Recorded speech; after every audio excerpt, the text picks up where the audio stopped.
Thank you very much, Mr. Speaker. I want to appreciate the Honorable Senator Maruma for bringing out such a very important aspect of the national administration.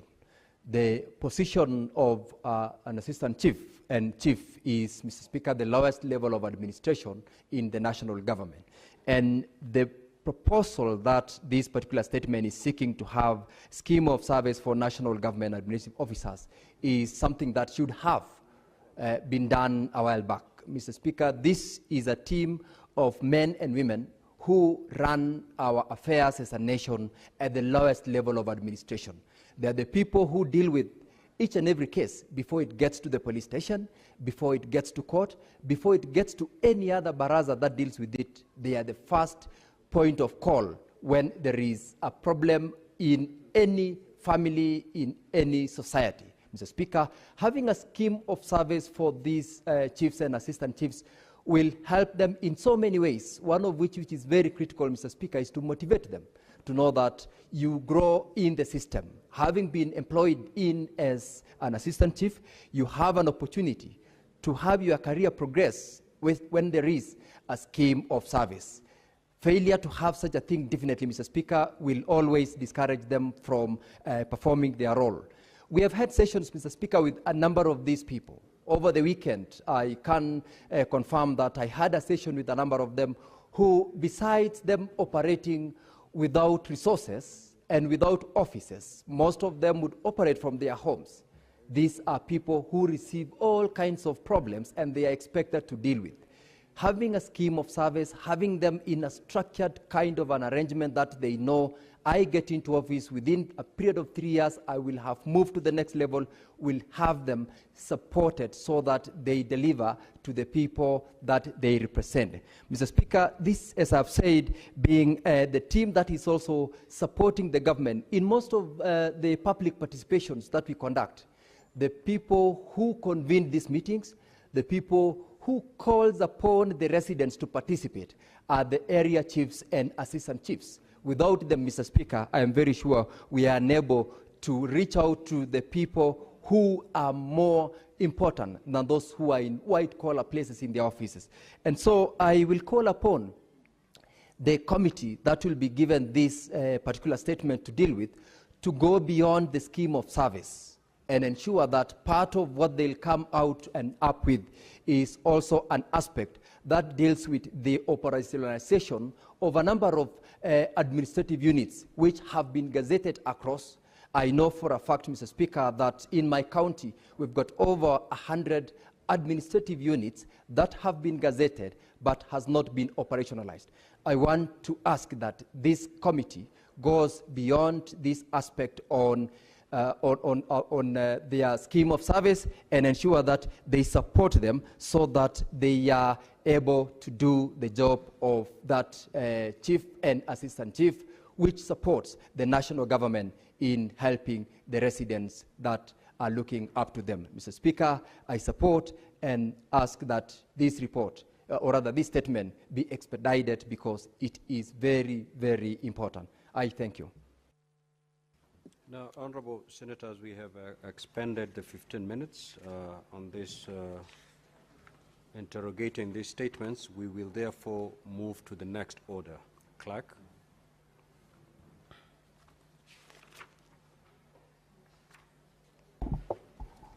Order number 8, motion, consideration of the National Assembly amendments to the Persons with Disabilities Bill, Senate Bills number 7 of 2023.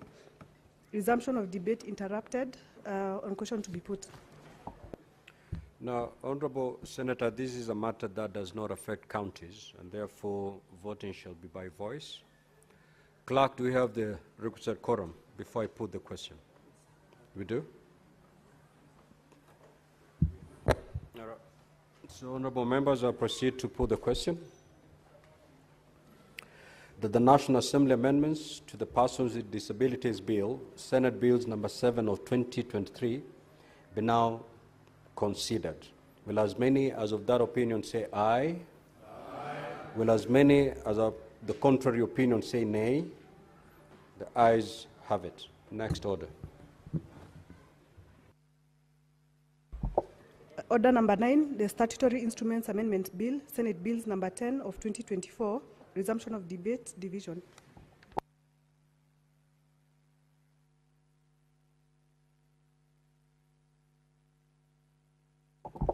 Order number 10, motion, report of the Mediation Committee on the Conflict of Interest Bill, National Assembly Bills number 12 of 2023, division.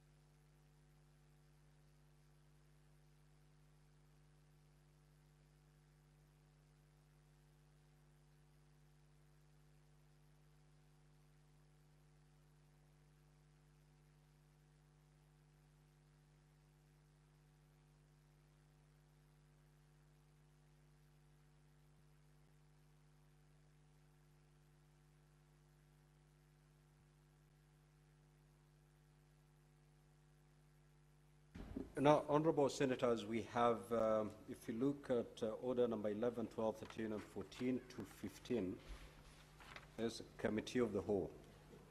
Now, I do not see Senator Crystal Asige. I see Senator Edwin Sifuna. I don't see the majority leader who is supposed to handle 14, 15, and 13. I will therefore wish to defer the committee of the whole for now. We move to order number 16, which is the extension of the time of the selection panel for the recruitment of nominees for appointment as the chairperson and members of IEBC. Proceed to call that order. Motion, extension of time to the selection panel for the recruitment of nominees for appointment as a chairperson and members of the Independent Electoral and Boundaries Commission. Majority Leader.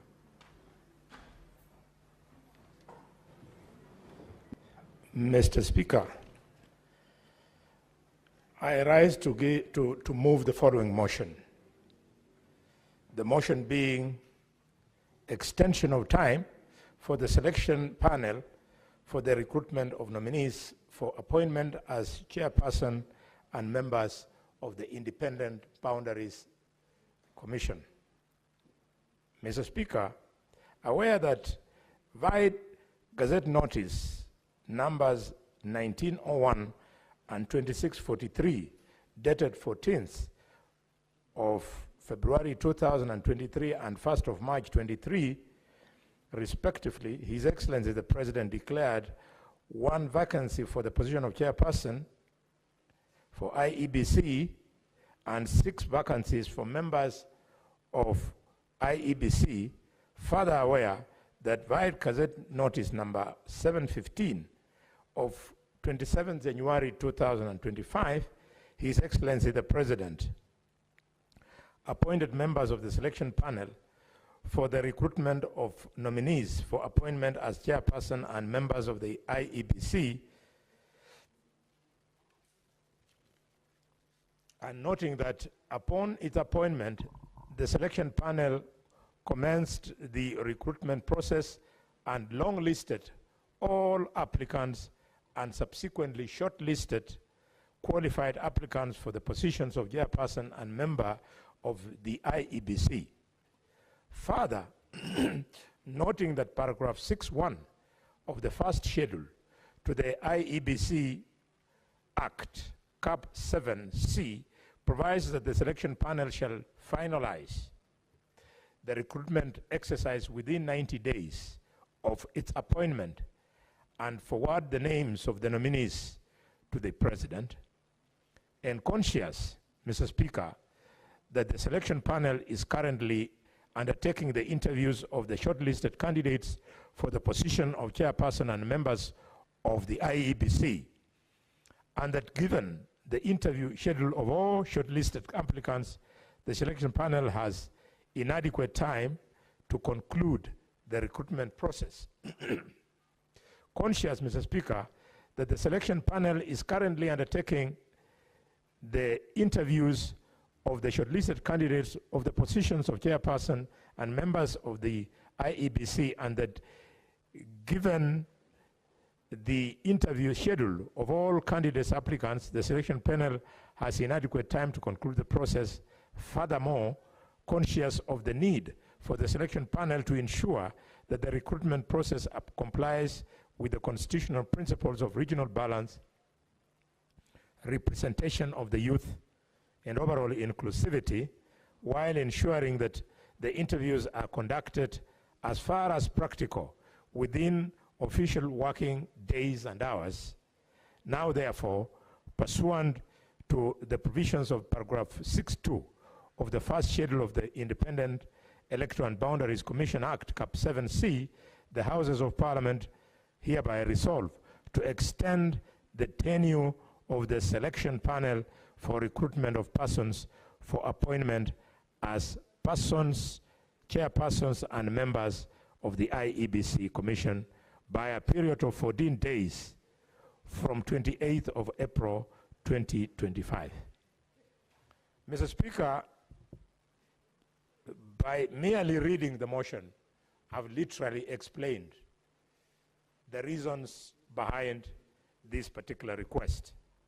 Mr. Speaker, it boils down to the question of time. We've all been witnessing the interviews. They have been nice to watch. And Mr. Speaker, knowing the critical role and the centrality of the IEBC, these 14 days would not be too much to bear. Mr. Speaker, I want to appeal to the House that we agree with them on their request, and also point out to the House that our sister House has been able to sit on this matter, and they have granted them this request. So it would be useful, Mr. Speaker, although that statement doesn't sit very well with the leadership of Kitui, but the Constitution of Kenya recognizes the fact that the two houses, if they don't work in congruence, then Parliament has not spoken. On this one, Parliament must speak. I therefore want to request colleagues, but as I do so, I would like to sound a warning to the members of the selection panel that constitutional timelines that were envisaged were not born out of guesswork. People with the necessary competences did the timing and knew that within 90 days, this is doable. Sometimes we get worried, but because we are of our oversight role in expenditure of public funds, I want to warn members of the selection panel that if you are extending merely for purposes of having more days from which you can draw an earning, then, Mr. Speaker, that is not normal. The national cake is too small for us to waste. Mr. Speaker, I have looked at some of the interviewees. They have given very good, they have discharged themselves very well. And I hope that through this process, we are going to get not just the chairman, but, Mr. Speaker, the best chairman that we should have gotten. For members who will find it difficult to extend these days, may I beg you, we have 5 constituencies in Kenya today that do not have representation. In fact, those guys of the selection panel needed to raise to that challenge. You all know our colleague, the late Senator William Chiptumo, left us. The people of Baringo would like an opportunity to replace him. Back home in Malaba constituency, we lost our Member of Parliament, the Honorable Malulu Njendi, Moses. People of Malaba would like to have him replaced. Not to mention Banisa constituency, where my good friend Hassan Maalim was hit in a freak accident. He was knocked by a border and he lost his life. Mr. Speaker, it has taken so long.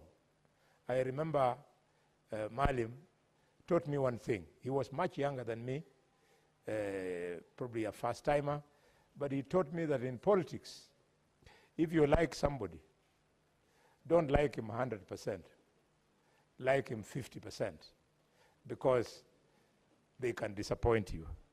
Mr. Speaker, the people of Magarini, back home in your place, the Member of Parliament was asked to go back to the people and legitimize his election because of the finding of the petition court. Many wards, in fact 7 of them, are waiting for this particular decision to be made. It includes Nyamaiya ward in Nyamira constituency, Mumbuni North ward in Machakos County, in Narok town, in Narok County, yes? Angata Najek ward in Samburu County, Jewani in Tana River County, and Dela ward in Wajir County. Mr. Speaker, as if that is not enough, it must not be lost on us that we have the pending issue of the review of electoral boundaries and delimitation. I therefore move the motion and request my brother, the leader of the minority, to second me. And as I do so, our colleagues on the minority side, please bear with us. We did not do the proper consultation with you to bring you on board. I am apologizing on behalf of the majority. It is the nature in which this matter was brought before us, but life goes on. So let's put that one aside and hopefully see this matter, which is procedural, through. I thank you, Mr. Speaker.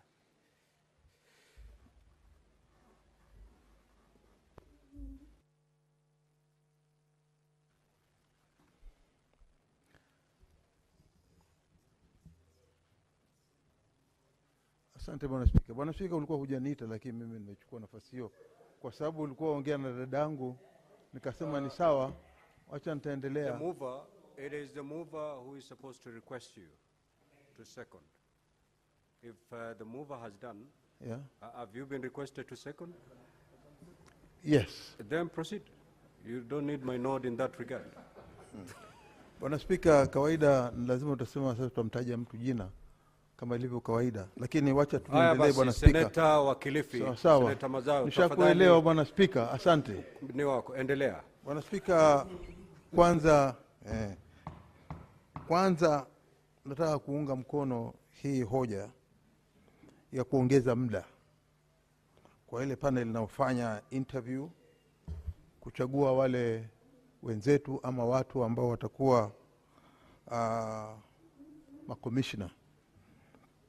Panel hii Bwana Spika, ama jopo hili Bwana Spika unaloliona liko na kazi nyingi sana, na kazi nyingi kwa sababu ilikuwa imepewa muda kulinganishana na katiba, lakini ule muda unaonekana sasa umeyoyoma sana, na bado wale watu ambao wanafanyiwa interview bado wakilikuja, na vile vile muda utaendelea kuyoyoma. Kwa hiyo ni jambo ambalo wameliona kwamba muda ukifika watakuwa hawajakamilisha, na ndio sababu wameweza kuomba muda waongezewe wa siku 14. Bwana Spika, sababu walizosema ni kwamba hawakutarajia kitendo kama hichi kinaweza kutendeka, wakitumaini ya kwamba wanaweza kumaliza muda wa kawaida ili Wakenya waweze kupata hili jopo la kusimamia mambo ya kura katika nchi yetu ya Kenya. Bwana Spika, kitu ambacho mimi nataka kusisitiza kwamba ni muhimu, tunataka kama Wakenya tupate kazi ambayo iko safi. Tunataka kuona katika Kenya kwamba wale watu watakaochaguliwa watakuwa ni watu ambao wanaweza kutimiza wajibu wa ile kazi ambao wamechaguliwa. Vile vile, Bwana Spika,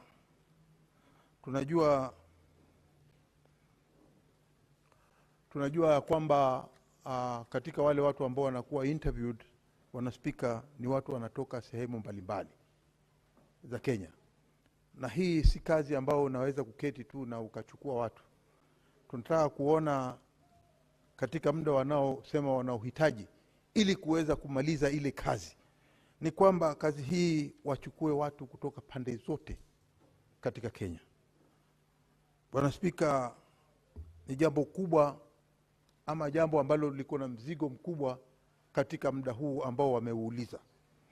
Kwa hiyo Bwana Spika, mimi nataka kuunga mkono ya kwamba katika zile siku 14 ambazo wameziuliza, na ikiwa wamemaliza tayari zile siku zao, karibu kumaliza siku 90 kulinganishana na ule muda ambao walipewa, ninaona ni sawa kabisa tuwapatie ule muda. Bwana Spika, tunajua kwamba hivi sasa Wakenya wamemaliza muda mrefu sana. Wamekaa bila kuwa na jopo ambalo linaweza kusimamia mambo ya kura na vile vile mambo ya mipaka ya constituencies katika Kenya. Bwana Spika, si kazi rahisi.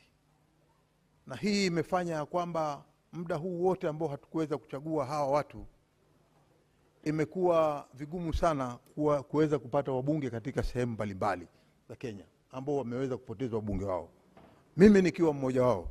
Bwana Spika, hivi tunavyoongea, eneo bunge langu katika Kilifi County la Magarini, tuliweza kuna mwenzetu aliweza kufanya petition na kufaulu, na hatimaye tukaweza kumpoteza mbunge wetu pale, ndugu yetu Mheshimiwa Harrison Kombe. Kwa hiyo Bwana Spika, katika huu muda ambao watu wa Magarini wameketi, ni muda mrefu zaidi kuweza kuketi nyumbani na kuweza kuona ya kwamba mambo mengi yanatendeka katika nchi, ilhali wao wenyewe walienda asubuhi na kupiga kura kuweza kupata kiongozi. Na hivi sasa kiongozi wao alitolewa na koti, na hatimaye hivi sasa atarudi tena katika ule ukingo wa zile mashindano ili aweze kuchukua kiti chake tena. Kwa hiyo tunasema ya kwamba ingekuwa nafasi nzuri tukiweza kuwapatia hawa nafasi ili waweze kumaliza, alafu tupate wale makomishona waingie katika ofisi yao, ili wakishaingia ndani sasa eneo la Magarini nao lianze kujitayarisha ili kupata mbunge. Na tuna matumaini, nayo matumaini makubwa ya kwamba ndugu yangu Harrison Kombe, Mheshimiwa Harrison Kombe, ataweza kuchukua nafasi hiyo. Bwana Spika, bila kuchukua wakati muda mrefu, naunga mkono hoja hii. Kama kijana kama Cherargei anaongea pale na mimi naongea, si haki. Kwa hiyo Bwana Spika, mimi naunga mkono hoja hii kwa dhati. Asante Bwana Spika.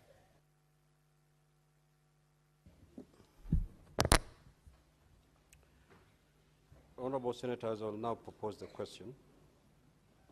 That are aware that via Gazette notices number 1901 and 2643 dated the 14th of February 2023 and 1st of March 2023 respectively, His Excellency the President declared one vacancy for the position of the chairperson of the Independent Electoral and Boundaries Commission, IEBC, and 6 vacancies for the position of members of the IEBC.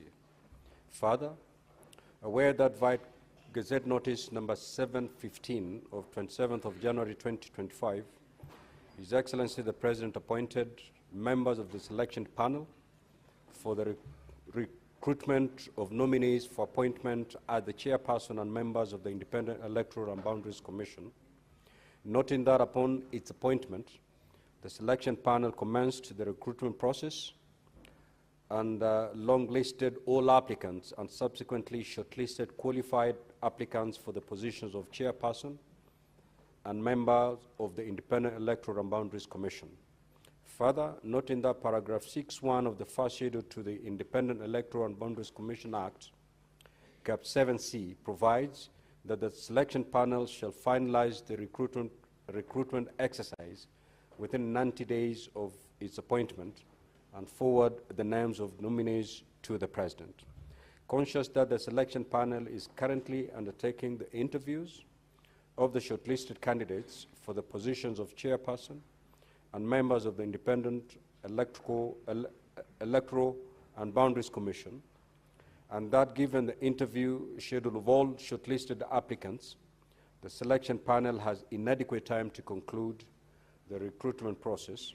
Further, conscious of the need for the selection panel to ensure the recruitment process complies with the constitutional principles of regional balance, representation of the youth, and overall inclusivity, while ensuring that the interviews are conducted as far as practicable within official working days and hours. Now, therefore, pursuant to the provisions of paragraph 6.2 of the first schedule to the Independent Electoral and Boundaries Commission Act, Cap 7C, the Houses of Parliament resolved to extend the tenure of the selection panel for recruitment of persons for appointment as chairperson and members of the Independent Electoral and Boundaries Commission by a period of 14 days from the 28th of April 2025. Commission by period of 14 days from the 28th of April 2025. Now, Honorable Senators, the floor is open for debate.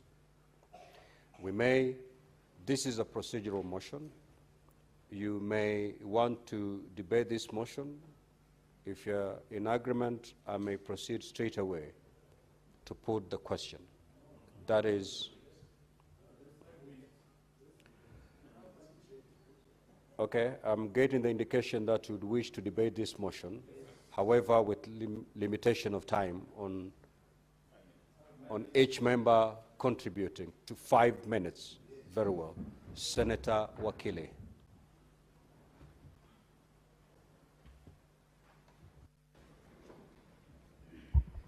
Thank you, Mr. Speaker. I want to first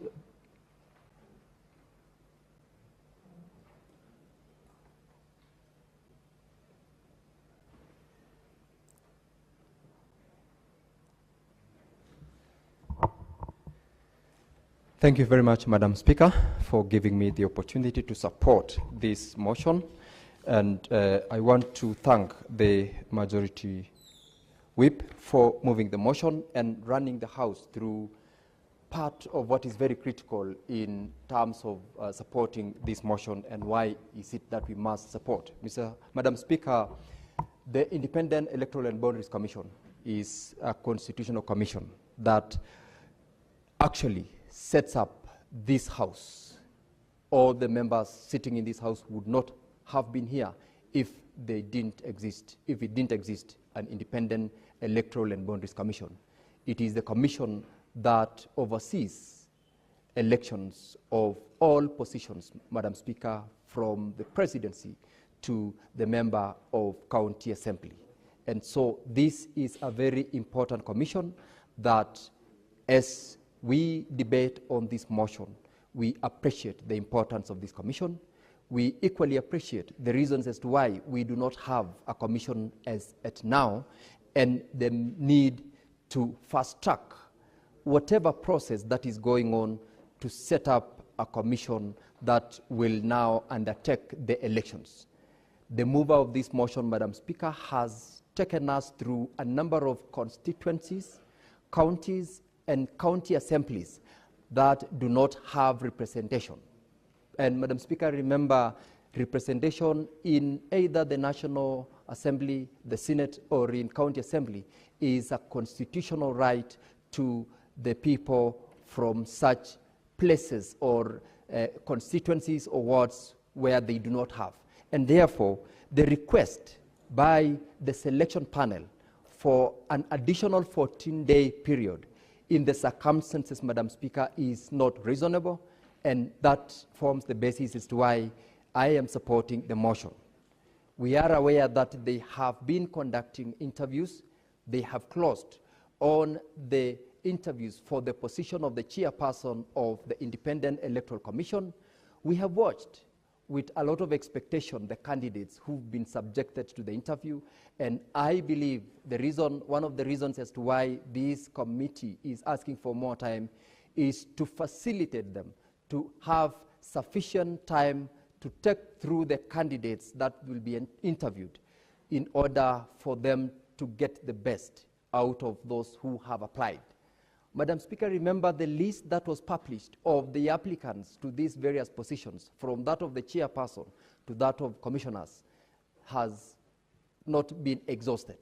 It will be unfair, Madam Speaker, to rush through the interview process or the candidates, and will actually even be more unfair, because if more time was taken to interview those who were being interviewed for the position of chair, sufficient time should be allowed for those who are going to be interviewed for the members of the commission. And asking for 14 days, Madam Speaker, in the circumstances is not reasonable, and this House, I beseech members to support this motion. Mr. Speaker, the very many constituencies, wards, and counties, and one county actually where our former colleague, the late Senator Cheptumo, represent the county of Baringo, are looking forward to electing a replacement of these members, and it can only happen when there is an Independent Electoral and Boundaries Commission in place.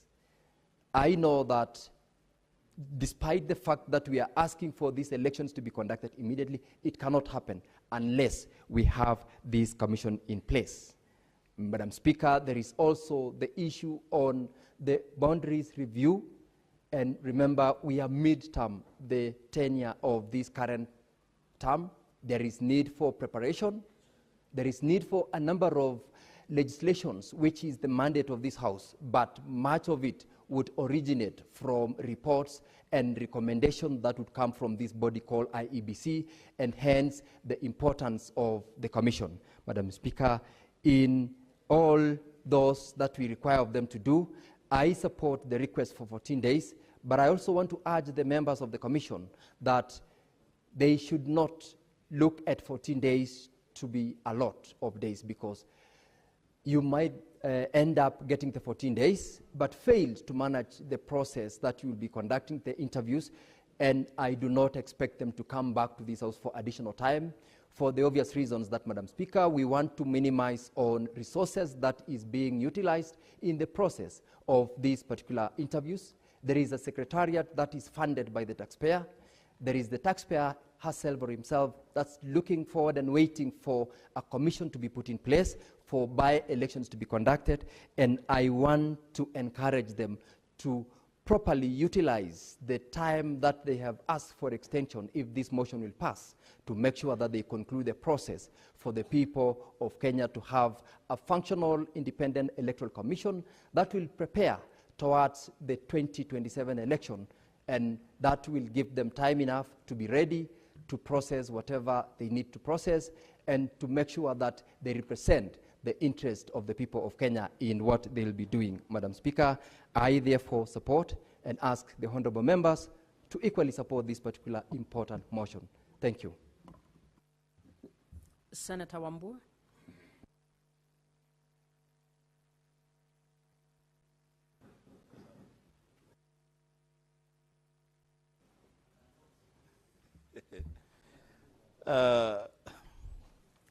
Madam Speaker, I thank you for this opportunity to contribute to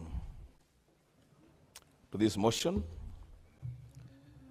Madam Speaker, from the word go, I must go on record and say that the majority leader of the Senate must do a better job at consulting the other side of the House on matters that are cross-cutting. I would want to listen to Senator Sifuna, if he gets an opportunity to contribute to this motion, whether actually what our sister coalition partner, ODM, signed an MOU with UDA, whether that extended to this kind of arrangement where the majority leader can just ambush one side of the house with a motion as important as this. But, Speaker, having said that,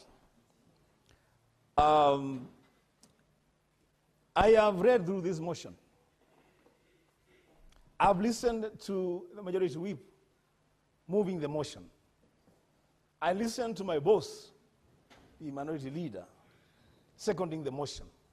I've listened to Senator Sigay contributing to this motion. Madam Speaker, I am asking myself the big question, why should I support this motion? The reasons given here are not convincing at all. The moving notes by the whip, in fact, if I was to go by the contribution of the whip, we should all just defeat this motion. Because he says the only reason why we should support this motion is because the National Assembly has already passed the motion. Madam Speaker, that can never be the reason why we are passing this motion. I have listened to my boss, respectively, and he has said that the panel just, realized that they could not undertake the task in front of them, and now for that reason, let us give them time to finish the work before them. Madam Speaker, I will say three things. One, it is this panel that shortlisted the candidates for interview. And when they were doing it, they knew the time that they have for the interviews. Now, Speaker, there is a principle in management called beginning with the end in mind. And I expected that the panelists are learned enough to know, actually some of them are PhD holders. I thought that they are learned enough to understand that if you are given a piece of cloth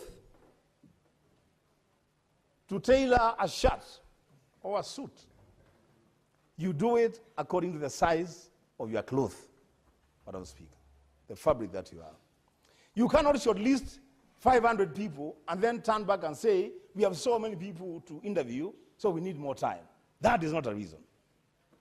Madam Speaker, the panel cannot wake up one day and tell us, we want to be able to operate within constitutional principles of regional balance, youth representation.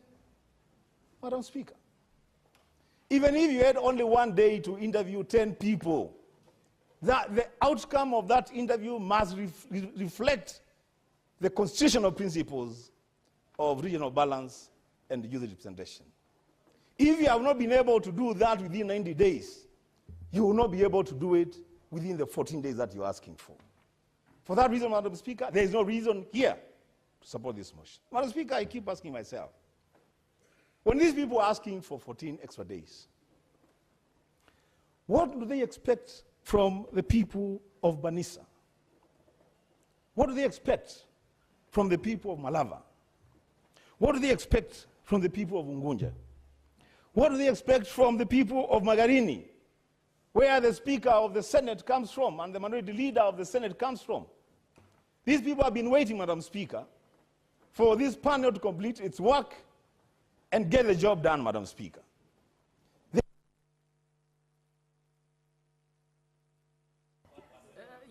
Add him some few seconds to finish. Final please. Thank you, Madam Speaker. Thank you, Madam Speaker, for the indulgence. Madam Speaker, I want to go on record that this request is actually an admission on the part of the panelists of their own incompetence, Madam Speaker, to get this job done. And it has been said, I have no proof of it, that perhaps people are just extending time to earn a little more allowances. Madam Speaker, nothing stops these people, the panelists, from sitting outside official time, Madam Speaker, past 5 p.m. I've seen us here, Madam Speaker, when we have timelines. We have sat in this house up to midnight to transact important national business. Why is it? Why is it that instead of asking for 14 days, if they need the concurrence of the House of Parliament for more time, why can they ask, if that is necessary, to be allowed to sit overtime between 6 in the morning and midnight to transact this business? Madam Speaker, I will reserve the final comment on this matter when I hear the response that I expect to hear from Senator Sifuna on whether that document that he was there when it was being signed allows the majority leader to ambush this House with a motion as important as this. I thank you, Madam Speaker. Senator Cherarki, you speak only when given a chance, Senator Cherarki.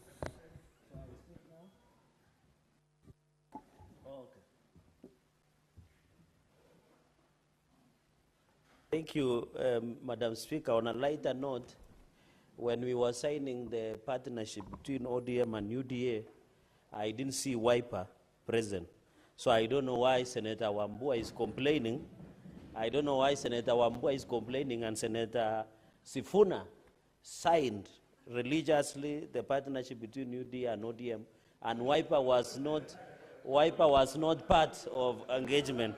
Mr. Speaker, on this issue of procedural matter, Mr. Speaker, I was just coming to the defense of Senate Minority There is a Leader. point of order, Senator Cherarki, against Senator Sifuna. Madam Speaker, on accuracy and statement of fact, is the Senator Fonandi in order to allege that I have signed a pact between ODM and UDA? Can he be made to substantiate? Honorable Speaker, if the Senator Fonandi can produce any document signed by Edwin Sifuna on behalf of ODM with any political party called UDA, I will resign today as a Senator of Nairobi. Let him bring it here and substantiate what he's saying. I have never signed any agreement, and I don't intend to sign any agreement as Edwin Sifuna Senator with Cherarki, the UDA party. can you substantiate your allegations or withdraw? Madam Speaker, I didn't say he signed. His party leader signed, Raila Odinga. Senator Cherarki, please. Madam Speaker, please I withdraw. Thank you.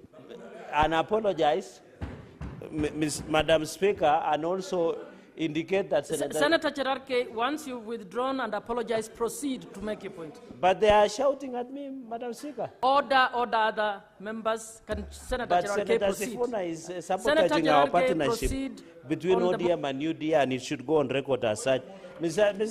Madam Speaker, I want to support this procedural motion. I was disappointed, Madam Speaker, with the selection panel. I expected very serious questions of integrity, but the selection panel of IEBC are underwhelming. They have been asking kindergarten and underwhelming and pedestrian questions, Madam Speaker. And I know you are an expert. You have sat in as Director of Elections, you have participated in electoral process, and you could see that the selection panel did not know what they were doing, Madam Speaker. And therefore, it is very unfortunate.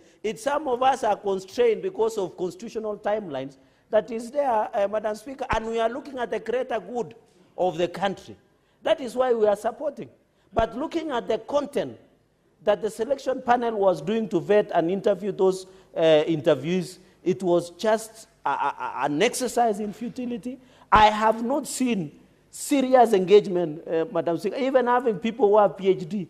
That is why I said in the morning or in the afternoon that we have so many brilliant fools in this country who masquerade, Madam Speaker, and do. But without start saying, because this country has to move, Madam Speaker, and in the spirit of bipartisan and broad-based, Madam Speaker, I want to appeal to Senator Wambua to support this process. Because at the end of the day, I saw his leader, with all tremendous respect, I'll not mention the name, I saw his leader, Madam Speaker, speaking about objecting the conclusion of process. Why is it that opponents of William Ruto are fearful to have IEBC in place? It is because they fear the election itself, Madam Speaker, and they must allow, Madam Speaker. Number two, Madam Speaker. There is a point of order, Senator Cherarki. There is Senator Wambua.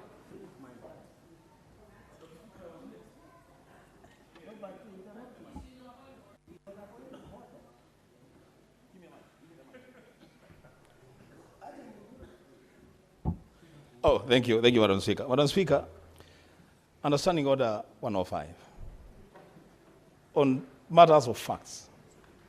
First of all, Madam Speaker, I don't know how His Excellency Dr. Stephen Kalonzo Musyoka finds his way. Senator Wambua, in this what debate. is the point of order? The point of order, Madam Speaker, is I want the Senator of Nandi to substantiate that Stephen Kalonzo Musyoka, His Excellency, is afraid of the outcome of this process.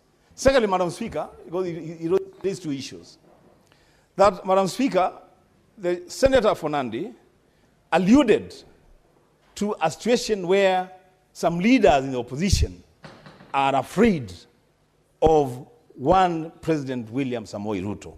Senator Cherargei, We want him to substantiate can you those statements. please substantiate or withdraw and let this motion continue? Madam debate? Speaker, the answer will bear me out because I didn't mention any name.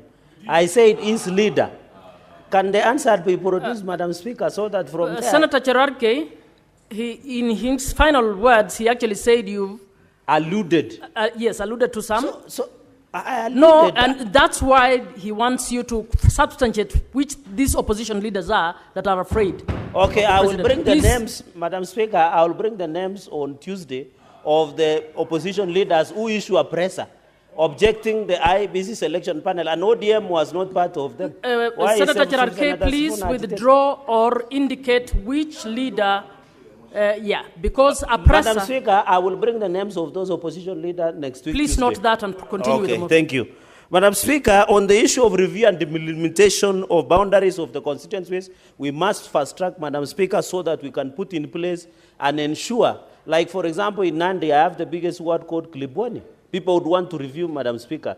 There are many others protected constituencies that needed to be relooked at because we have a number of protected constituencies that do not meet the criteria.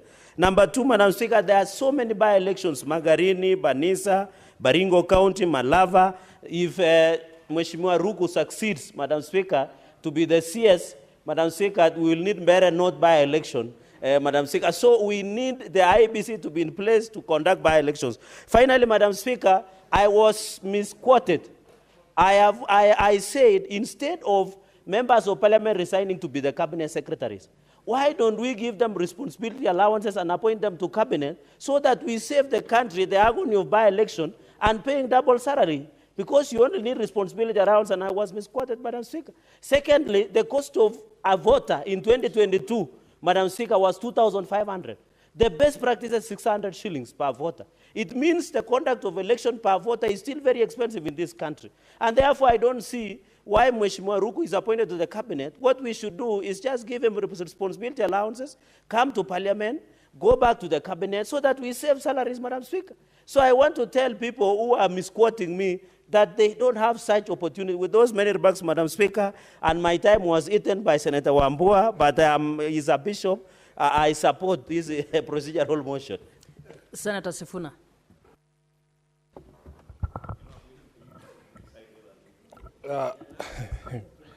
Thank you, Madam Speaker. I must begin by registering very strong protest on behalf of the minority side as to the presence of this motion on the order paper this afternoon.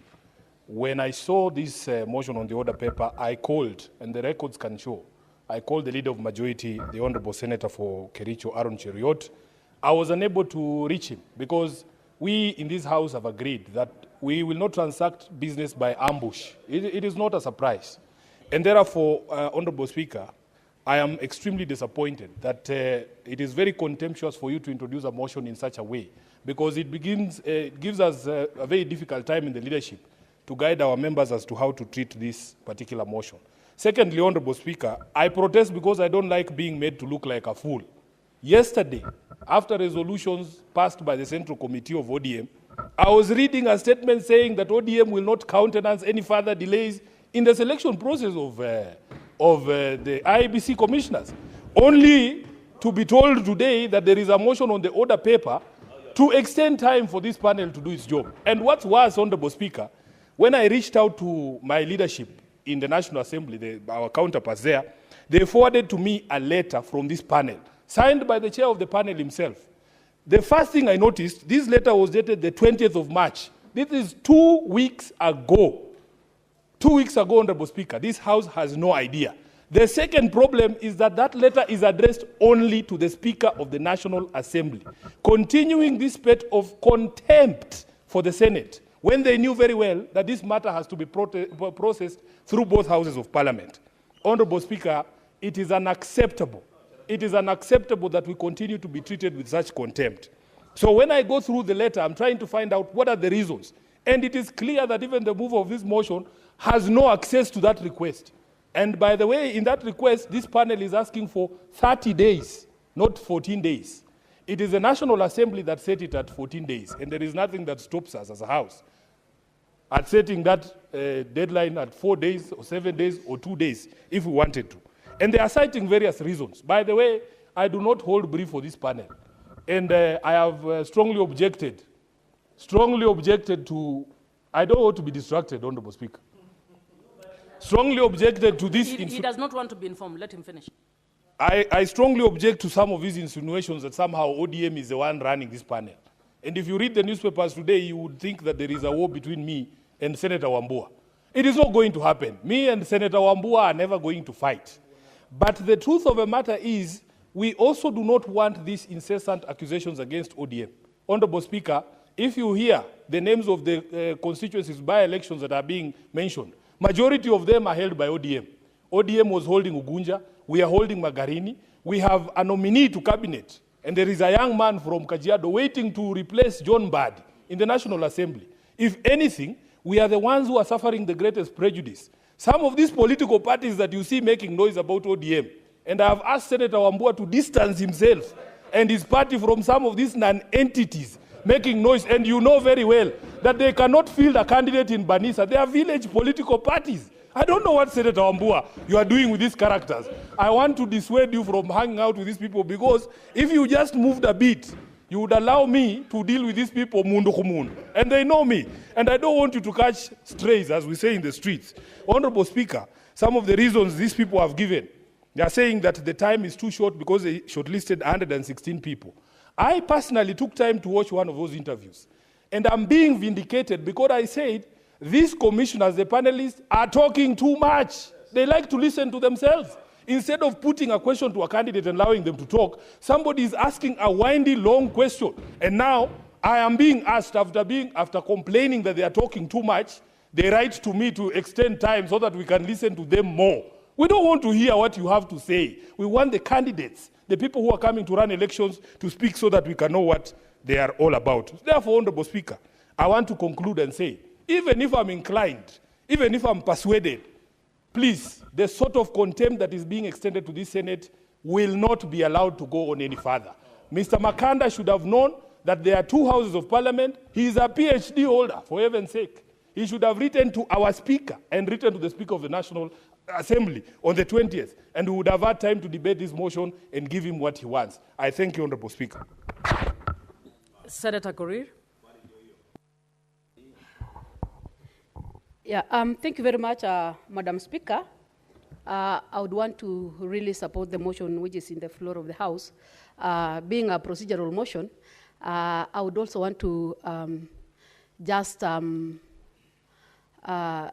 speak about the procedure, where I feel Honorable Senator has felt like it was an oversight to this House.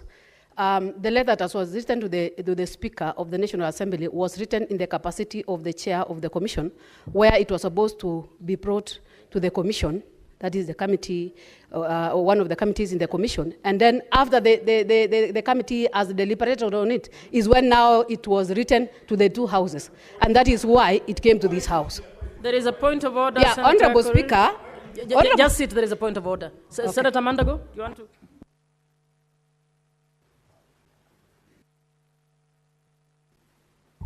Thank you very much, Madam Speaker. I would like, under statement of facts, I don't understand how the Commission is supposed to decide on what is going to be discussed in Parliament. If the Commission was to approve, then the Speaker of the National Assembly, Senator Wetangula, should just write that letter and extend. Senator Korir, where did you get the idea that the letter was written to the Commission? No. Give me my mic. Yeah, thank you, Chair. I'm talking about the procedure, where, Honorable Speaker, the letters was made after deliberation in the Commission that the two houses can now take their time and decide. It was not final that the Commission decided that let's give them the 14 days. The two houses can still decide that there is no more extension of time. But having been brought to this house, it's upon this house to either extend the 14 days or reduce even to 5 days or Senator Korir, deny. The objection is to your assertion that the letter was written to the Commission and not to Parliament. If Chair? you're not clear, you want to withdraw that reference. I won't withdraw, Chair, because that was the letter, unless I see the content of the letter, but I know the letter was not written to him as a speaker, but as the chair of the Commission. Wait, there is a point of order. Senator Sifuna, please. Please, Honorable Speaker, do not allow Commissioner Korir to mislead this House. If the law says that Parliament may extend time, you write to Parliament. Wetangula is not Parliament. Wetangula is not Parliament. I certainly don't recognize him as Parliament. He might be the chair of the PSC. He's the Speaker of the National Assembly. We have our own Speaker. If indeed, as she alleges, that was the procedure, as Senator Mandago has rightly pointed out, all Wetangula needed to do when he received the letter is to write back and tell them the PSC has said have 30 days. Why is this matter here? If she insists on that line, then we as a House should send this motion back to Speaker Wetangula, let him determine it in accordance with those powers that Senator Korir says he has under the Parliamentary Service Commission. Senator Korir, let me guide you. No, there is no point of order on another point of order. She has just explained, please. Senator, can I first deal with the point of order that has just been explained by Senator? No, that is not the procedure, and you know that. Can we deal with the first, Senator Korir, have you seen the letter that was written? You may well be advised to withdraw your reference to the Commission. No, if you've not seen the letter, the more reason why you must withdraw. I'm guiding you.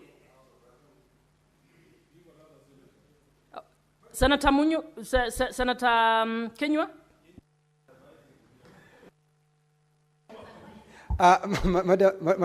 Madam Chair, I stand... Meantime, can the clerks please prepare to read the letter in terms of who it was written to? Madam Chair, I want to support Bring it to me. The Vice Chair of the Commission. The truth of the matter is the letter can be written to the Chairman of the Commission, because many letters that are written here, Madam Chair, to this House, they're normally written to the clerk. If it's the clerk of National Assembly, if it's the clerk to the National Assembly. But on this one, Madam Chair, I know we are the one, then when I was the commissioner, we interviewed some of the commissioners seated there. And in fact, it is the commission that pays for the sitting allowance, Madam Speaker.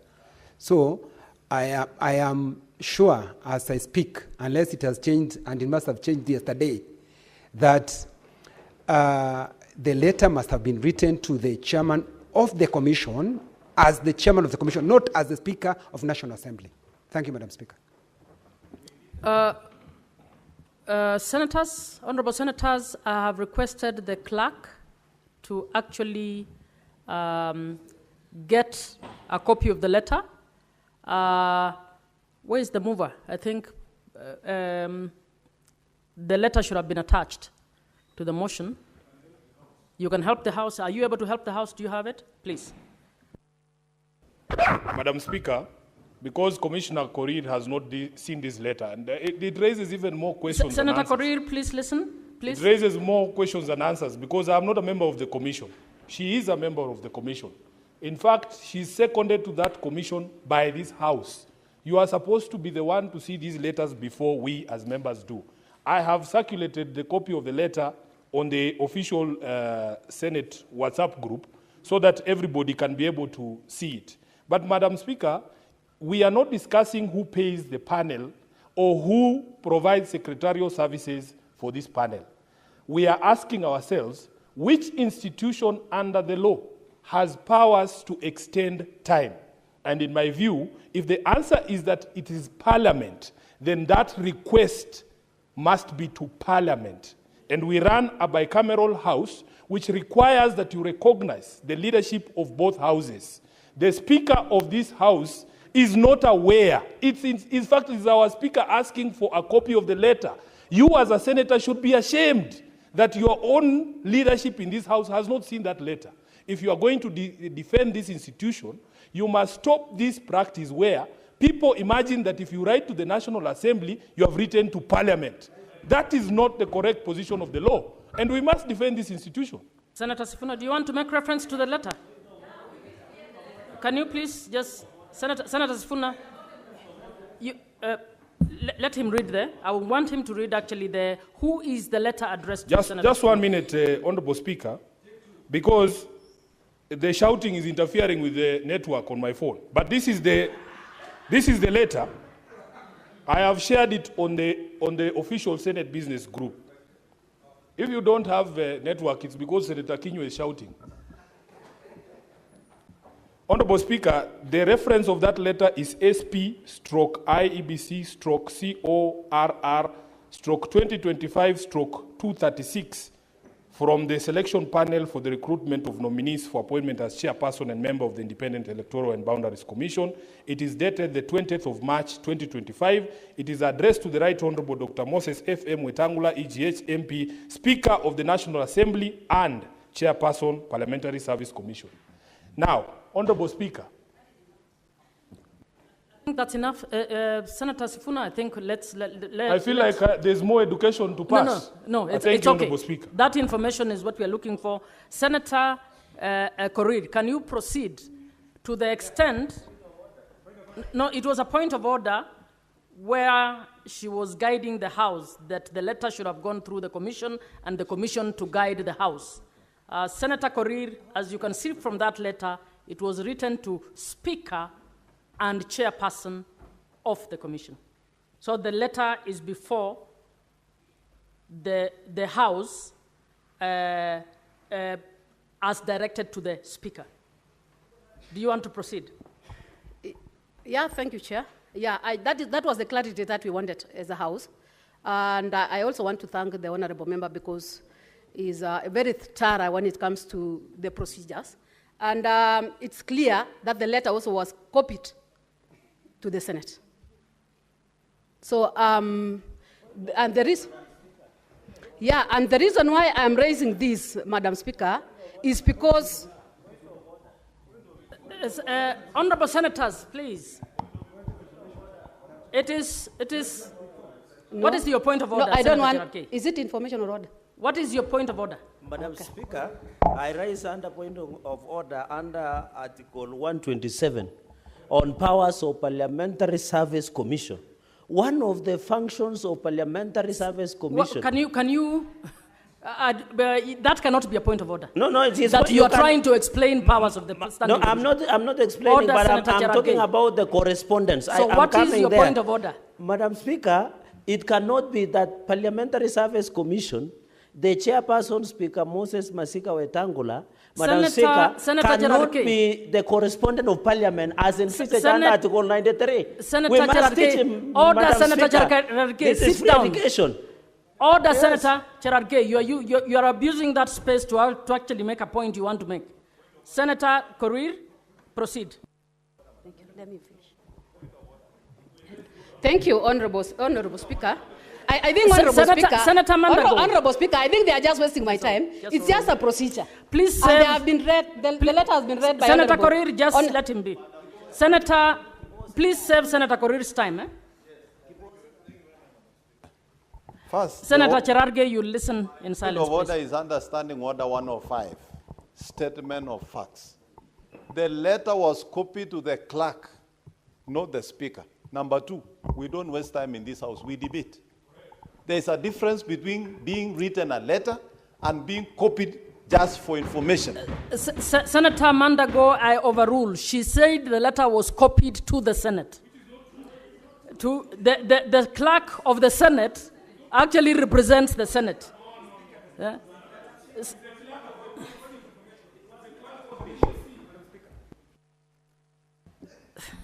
Senator Kinyua. Madam Speaker, in this Senate, and I want to repeat again, and I had said before, Speaker don't receive letters. Letters are sent to the clerk. And in fact, from what he has said, Mr. Speaker, Madam Speaker, protect me from Senator Cherargei, please. I have not given you time to read. Senator Sifuna, I have not given you time. Please, let's listen to one person at a time. Senator Kinyua. Madam Speaker, the reason I'm saying this is because if you look at this letter, because now I can see the content, it was written to the Commission, Chairman of the Commission, and that's why you are seeing the Clerk of the Senate is written here very clearly, Clerk of the Senate and Secretary to the Commission. Because it followed very well. The person who was being written this letter is the Chairman of the Commission and being copied to the Secretary of the Commission. And there is no time, Madam Speaker. Senator Kinyua, you are wrong on that. It says Speaker and Chair. Let's not argue on that. Let's, Honorable Senators, I'd like to call upon all of you to actually allow Senator Korir to finish her argument on this issue. Thank you very much, Madam Speaker. Mine is just to request the honorable colleagues that we need to agree. This is a very, I can't apologize, my friend. This is a very important commission that we want to have because of a number of bending works that need to be done. Remember, we've not done register verification. We've not done a number of things that are waiting us. So, and that is one of the roles that we have to play as a House. So I want to request you, I want to plead with you that let's give them this time. It was within your hands to either reduce the number of days or even to reject. But where we are, I will plead with you, led by our able senator from Nairobi, that we give them time so that they can conclude this work and be able to take this country to the next height.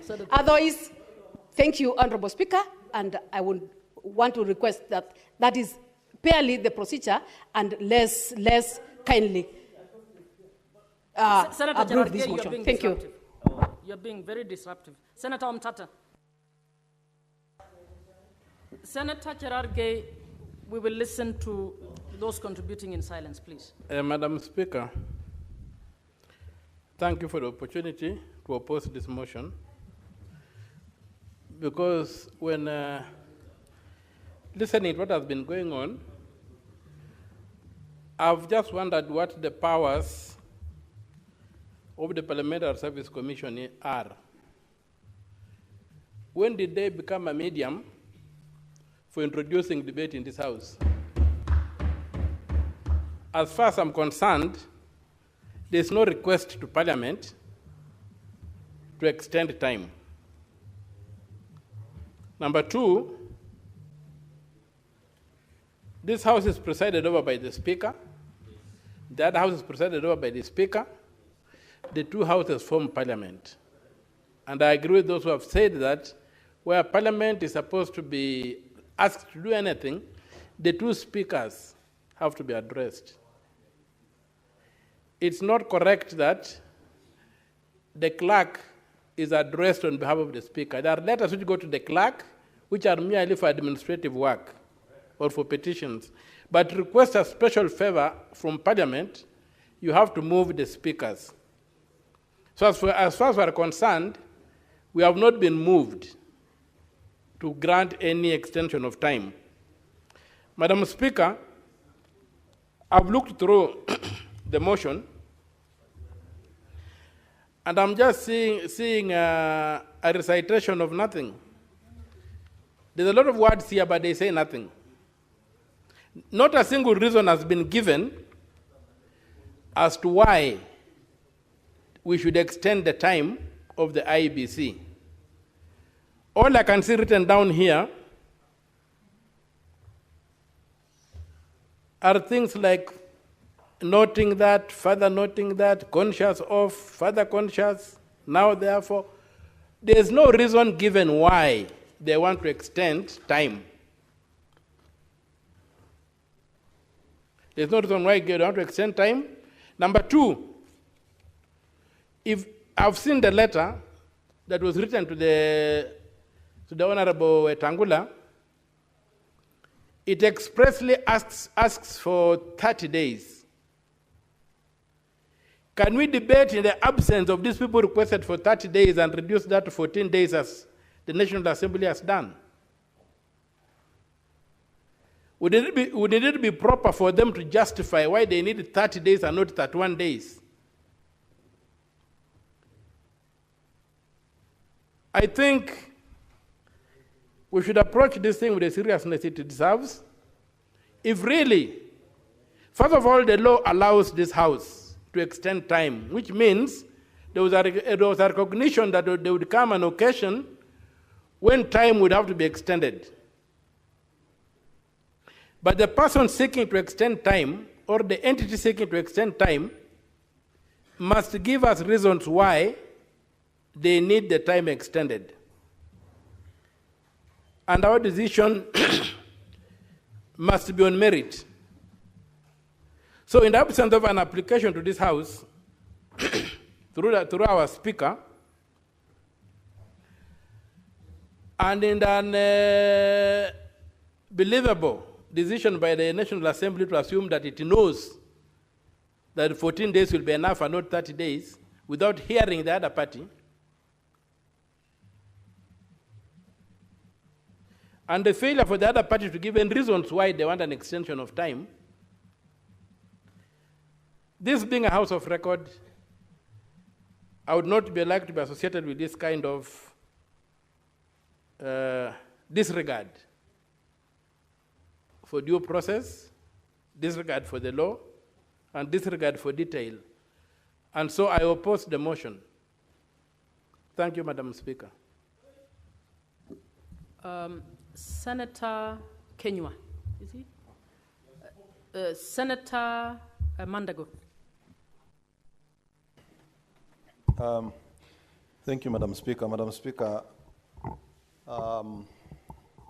let me first say that indeed, as a country, we need the Electoral Commission in place the soonest possible. And we must appreciate that there has been quite some delay in the process. And in that delay, Madam Speaker, there are citizens of this country who are not being represented either in the National Assembly or in the Senate or even in the county assemblies, Honorable Speaker. And those citizens have a right to be represented, Honorable Speaker, and their matters to be heard through their representatives. In view of that, Madam Speaker, despite the challenges of the chair not writing to the Senate, and we take exception that there is contempt of this House to the extent that they seem not to understand that we have a responsibility as a Senate also to approve the extension of time for them to be able to conduct their work, Madam Speaker. I do support this motion that the time be extended for the selection panel to complete the process so that we can have an IEBC in place, Honorable Speaker. Honorable Speaker, successful election or credible election is also determined by the amount of preparation that is put in place to ensure that logistical issues are properly addressed, Madam Speaker. Madam Speaker, we don't want to run to 2027 and we have an electoral body that has just arrived shortly before elections, Madam Speaker.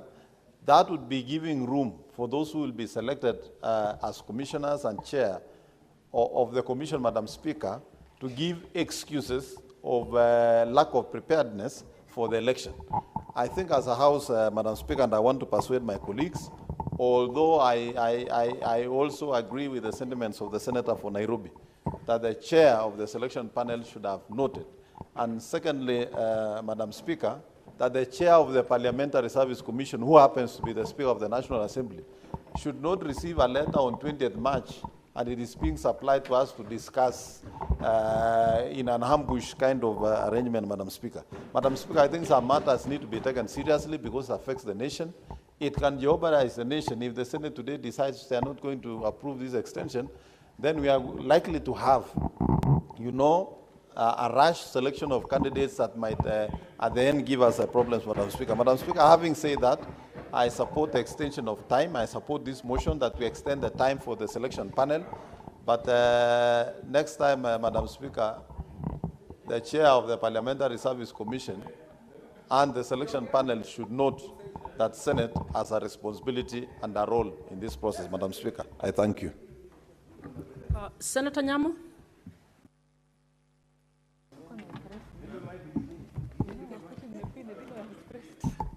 Senator Nyamu, are you ready or you're not?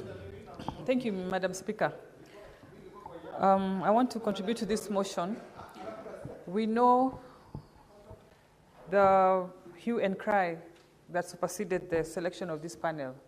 We know the long wait that the country had to go through before we get this panel in place as selected by the President. We cannot ignore the fact that the Senate should be given due respect and addressed in issues serious as this. But at the same time, we are here to serve the country.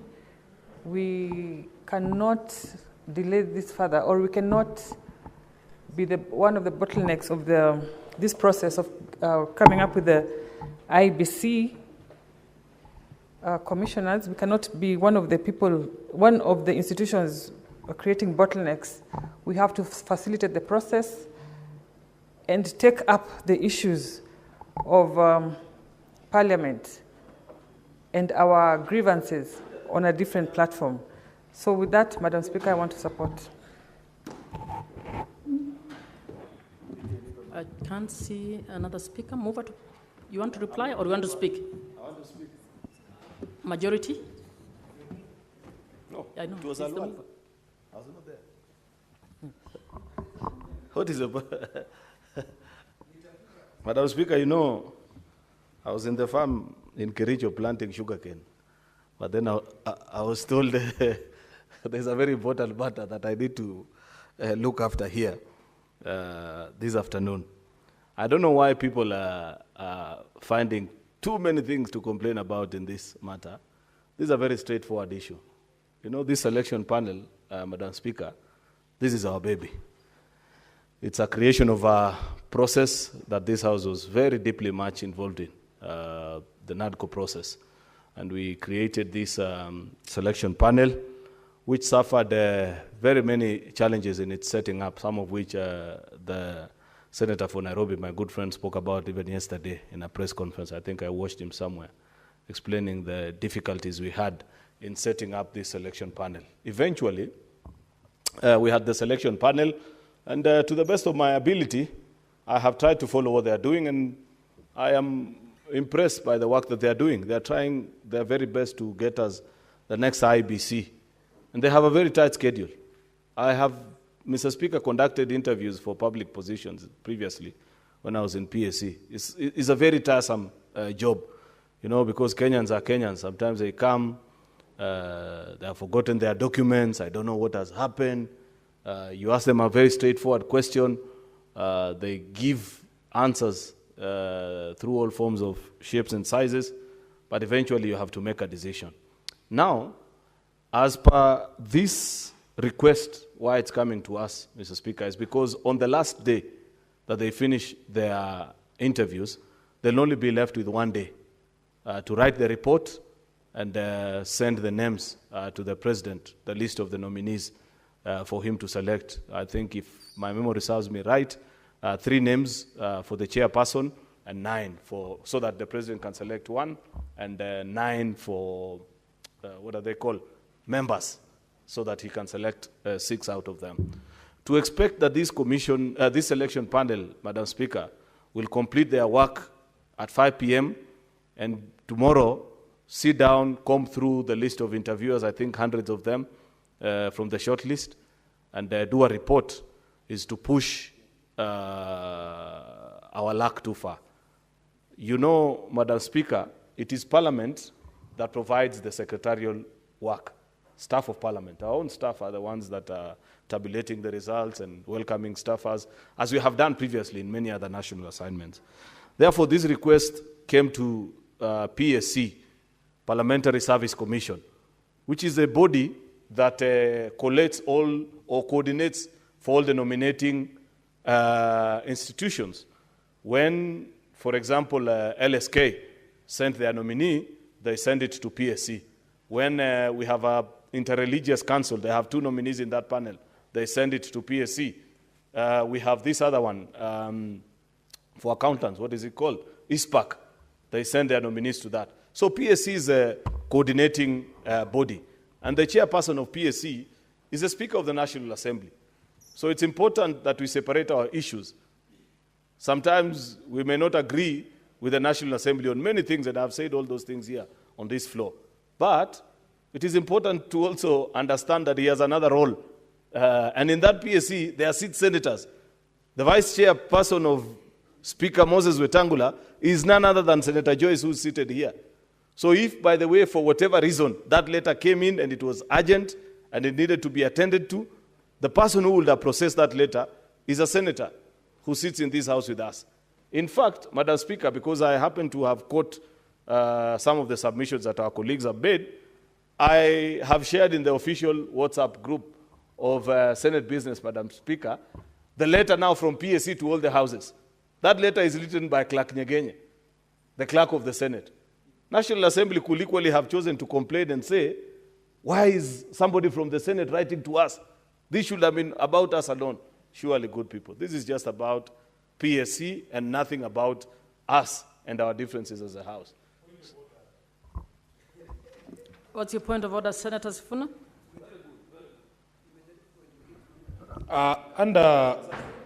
Yes, Madam Speaker, understanding on the 1014, it appears as if the majority leader is imputing very improper motive on our part to raise those objections. Yet, the mover of the motion who was standing in for him has already apologized to us by for not supplying that information that you're now referring to the House prior to the motion. Majority Leader, you are my witness. We agreed, both sides of this House, the majority and the minority side, that we will not conduct business by ambush. That this information that you're putting out now should have been with the members before. And your colleague on the other side, who is also the vice chair of the PSC, she herself had not seen that letter. I mean, what are we to make of this? We asked our speaker, he had not seen the letter. We have had to get this letter from the National Assembly. So to be fair to us, when such a motion is brought, first we need to be informed, and it would have been nice if you had attached all this correspondence so that we don't have to make noise about what you're considering nothing. But for you to say that you don't understand why we are making noise is to be very fair, especially because you have come to the House late and you're telling us you're growing sugarcane in Kericho when I know it doesn't grow in Kericho. Sure. Senator Sifuna, Senator Majority, you can respond to that. Senator Sifuna has explained why members objected to this is a problem of these Nairobi people who grow kales or sukuma in gunias on balconies. They don't understand the geography of Kenya. There is a lot of sugarcane in Kericho, my good friend Senator Sifuna.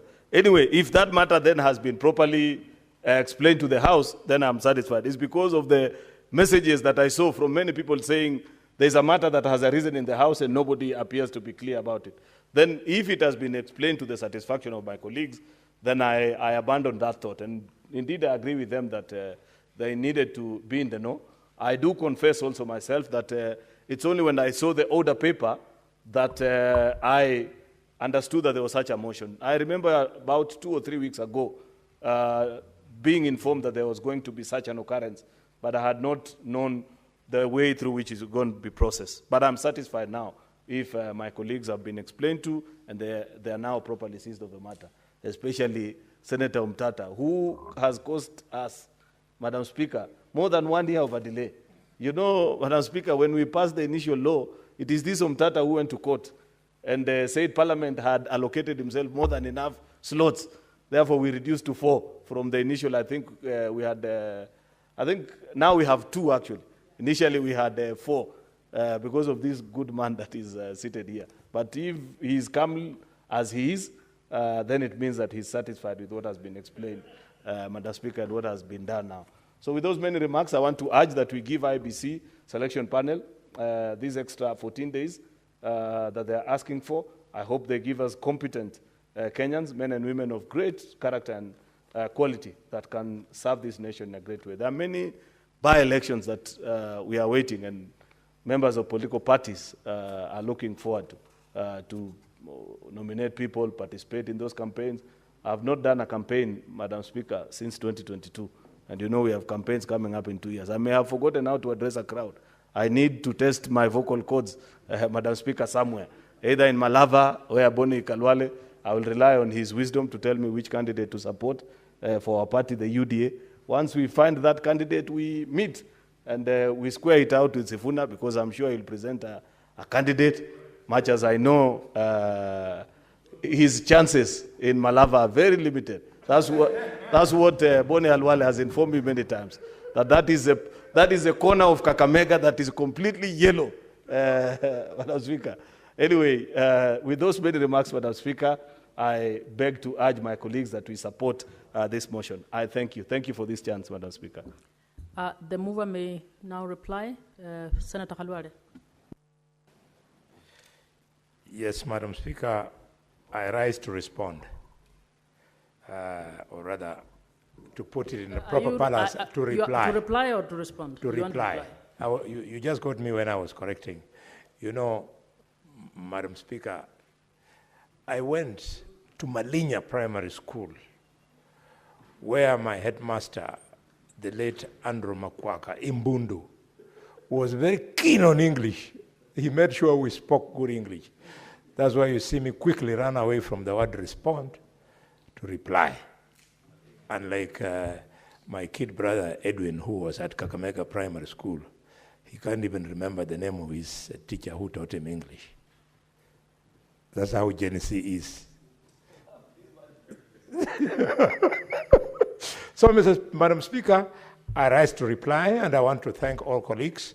The challenges raised, I have come in when the leader of the majority was responding to them. They were purely administrative, no ill intent. The point is made, and I look forward to us having a good chair of the IEBC. Nothing is greater. The history of chairing elections in this country is replete with all manner of challenges, and I hope that the people I saw being interviewed will be up to it. With those many remarks, I reply. Yeah? Let me see in the...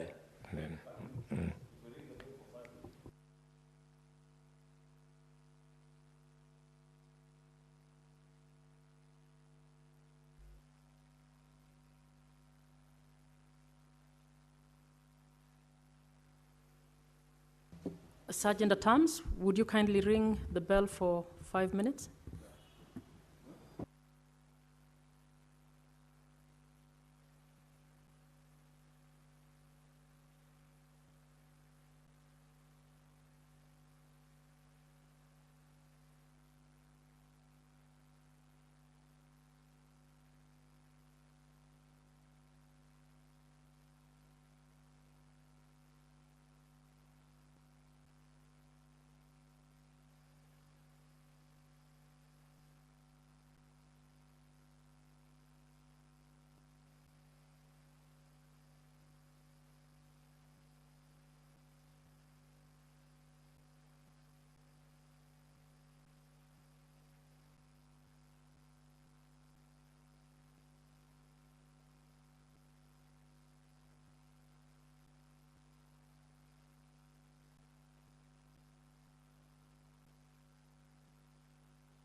Honorable Senators,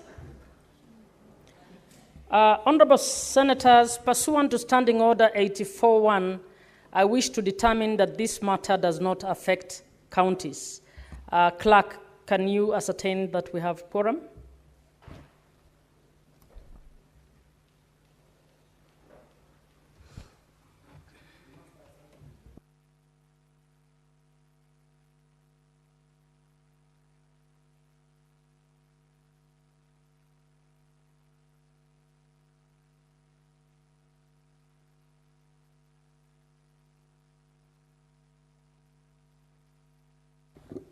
Honorable Senators, I put the question. Aware that Vide Gazette Notice numbers 1901 and 2646, dated 14th February 2023 and 1st March 2023, respectively, His Excellency the President declared one vacancy for the position of the chairperson of the Independent Electoral and Boundaries Commission, IEBC, and 6 vacancies for the position of member of IEBC. Further aware that Vide Gazette Notice number 715 of 27th January 2025, His Excellency the President appointed members of the selection panel for the recruitment of nominees for appointment as the chairperson and members of the Independent Electoral and Boundaries Commission, noting that upon its appointment, the selection panel commenced the recruitment process and longlisted all applicants and subsequently shortlisted qualified applicants for the position of chairperson and member of the Independent Electoral and Boundaries Commission, further noting that paragraph 6.1 of the first schedule to the Independent Electoral and Boundaries Commission Act, Cap 7C, provides that the selection panel shall finalize the recruitment exercise within 90 days of its appointment and forward the names of the nominees to the President. Conscious that the selection panel is currently undertaking the interviews of the shortlisted candidates for the positions of chairperson and members of the Independent Electoral and Boundaries Commission, and that given the interview schedule of all shortlisted applicants, the selection panel has inadequate time to conclude the recruitment process. Further conscious of the need for the selection panel to ensure the recruitment process complies with the constitutional principles of regional balance, representation of the youth, and the overall inclusivity, while ensuring that the interviews are conducted as far as is practicable within official working days and hours. Now, therefore, pursuant to the provisions of paragraph 6.2 of the first schedule to the Independent Electoral and Boundaries Commission Act, Cap 7C, the Houses of Parliament resolve, the Senate resolved to extend the tenure of the selection panel for the recruitment of persons for appointment as chairperson and members of the Independent Electoral and Boundaries Commission by a period of 14 days from 28th April 2025. Will as many as are of that opinion say aye? Aye. Will as many as are of a contrary opinion say nay? The ayes have it. Next order.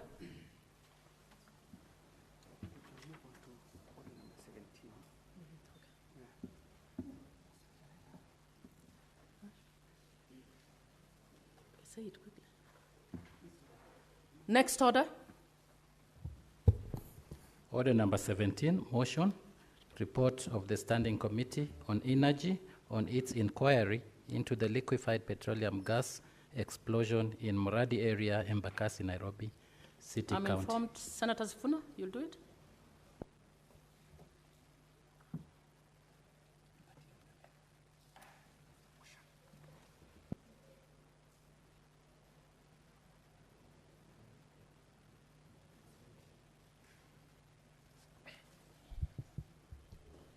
Thank you, Honorable Speaker. On behalf of the Chairperson of the Energy Committee, the Senator for Siaya, the Honorable Dr. Oburu Oginga Odinga, allow me to move the motion on the report of the Standing Committee on Energy on its inquiry into the liquefied petroleum gas LPG explosion in Muradi area, Embakasi, Nairobi City County.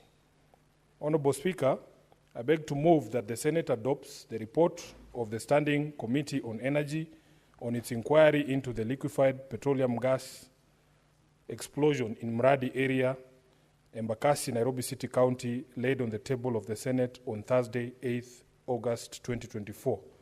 Honorable Speaker, as you are aware, I am a very proud member of the Energy Committee, and I have been so since the inception of this House. This particular report, Honorable Speaker, was prepared under the auspices of the previous committee. As you are aware, we had reconstitution of the committees when we began this session. So if you look at the chairpersons forward, at that particular moment in time, our chairperson was the Senator for Nyeri, the Honorable Matinga Wahome, who now is a member of the Parliamentary Service Commission, which we have just been discussing right now, Honorable Speaker. Speaker, on Thursday, 1st February 2024, an LPG explosion occurred in the Mradi area of Embakasi, Nairobi County. The facility involved was an LPG plant used for storing and filling gas cylinders. This explosion claimed the lives of 11 Kenyans and left at least 280 other people injured. The explosion further resulted in a massive fire which spread to nearby buildings, causing extensive damage to residential and commercial properties. Following this incident, Honorable Chair, I had occasion, in fact, together with the area member of Parliament, the Honorable Babu Owino, and the party leader of ODM, the Honorable Raila Amolo Odinga, to visit this particular area. And we resolved, together with members of the committee, that we had to conduct an inquiry as to what led to this particular incident happening, with a view of making sure that it never happens again. Honorable Speaker, during the committee proceedings, we framed the deliberations in order to arrive or to determine the following issues as key issues for resolution.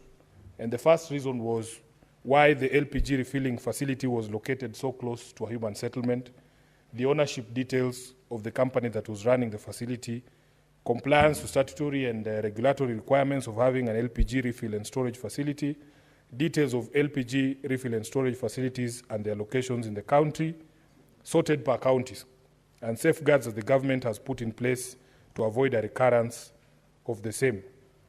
So during these deliberations, Honorable Speaker, we held 6 meetings as a committee, and I want to thank members of this committee, led by the then chairperson, for the dedication in order to bring some level of closure to the people of Mradi and the people of Nairobi in general. Honorable Chair, we held 6 meetings with key stakeholders, including the then Cabinet Secretary for Energy, the Director General of the National Environment Management Agency, the DG for EPRA, the Director and Gas Explosives Expert at EPRA. Then we had the Petroleum Institute of East Africa also appearing before the committee, and the Energy Dealers Association. With your permission, Speaker, I would just run through very quickly some of the committee observations during that engagement, and I've noted them down. Honorable Speaker, first of all, one of the key observations that the committee made is that there's involvement of multiple legal regulatory bodies in the licensing process, which creates other. So somebody will go to the county government of Nairobi and obtain a business permit saying they want to set up a shop somewhere there. And then they will go with that approval to NEMA, say we are setting up a garage. In fact, this particular site had been registered as a garage. And they didn't even have a license from EPRA to operate a gas filling plant. So that presence of multiple legal regulatory bodies and the fact that they do not coordinate and speak to each other when required to, then it causes that complex web of responsibility, and it is very difficult to pin somebody down and say you are the person responsible. As I said, that LPG refilling plant in Mradi was registered as a garage and not an LPG facility. So the county government of Nairobi disclaimed responsibility for any licenses that had been issued in this regard. But you will see from our observations and recommendations that there was also very serious dereliction of duty on the part of the county government of Nairobi when it comes to enforcement and inspection. Honorable Speaker, this complex web of many regulatory bodies led to the fact that this company, in fact, had a valid environmental impact license from NEMA, and the registration number is there, approving the installation of a 10 metric ton LPG storage and filling plant. The committee noted, however, that the issuance of the environmental license did not absolve the company from its obligations to acquire other applicable permits, and especially permits from EPRA. As a result of that incident, Honorable Speaker, EPRA suspended all operational licenses issued to Maxis Nanyuki Energy, who was the operator of this particular plant, and Clear Mwiki gas suppliers. It further shut down 63 out of the 140 LPG storage and refilling plants located within a radius of 200 meters near residential areas due to high risk or risky technical audit score. Following reinspection, 39 of those facilities were reopened, with some implementing safety measures like firewalls, reducing the required distance from residential areas to about 35 meters. Honorable Speaker, very quickly, we made certain recommendations as a committee, and we are hoping that we will follow through after this House adopts a report. The first recommendation we made was that the DCI must investigate how Maxis Energy obtained an LPG storage and filling plant license, and those found culpable be charged in accordance with Section 99 of the Petroleum Act.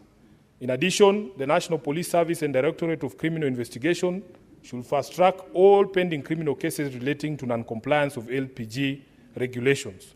Honorable Speaker, we also recommended that the Ministry of Energy must expedite the approval of the LPG regulations of 2019, which have provided for more stringent compliance measures when it comes to operation of similar plants. And also, Honorable Speaker, that all licensing authorities, and especially the county governments, must enforce zoning boundaries prior to issuing any permits. Honorable Speaker, the committee also recommended that there will be no new petroleum facilities licensed in residential neighborhoods. And this is a matter that we took up with the Governor of Nairobi when he appeared before this committee last week, because we would want him to address the proliferation of gas filling plants and even petrol stations, especially in residential areas, which is something that causes undue and unnecessary danger to the people of Nairobi and other areas.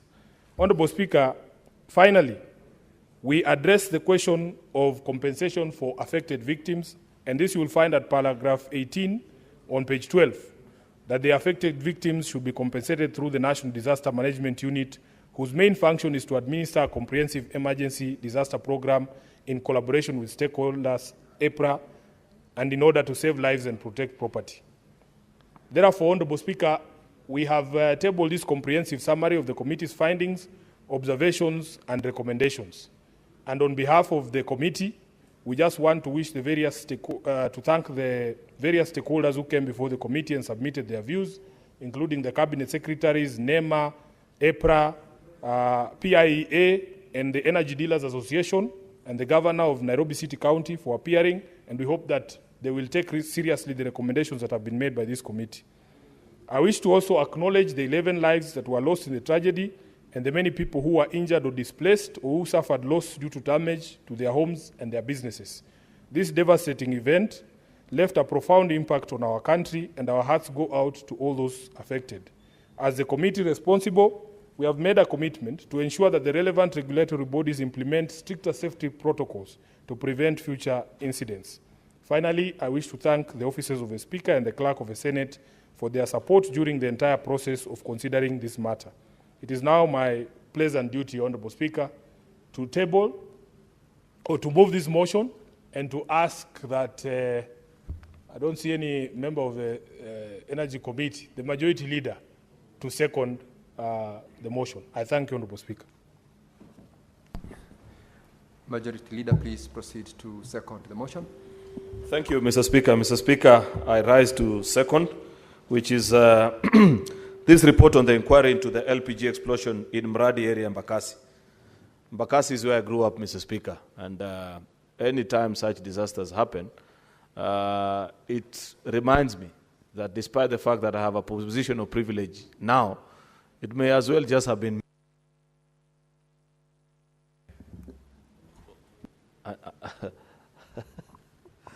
okay, I don't want to say what I wanted to say, Mr. Speaker,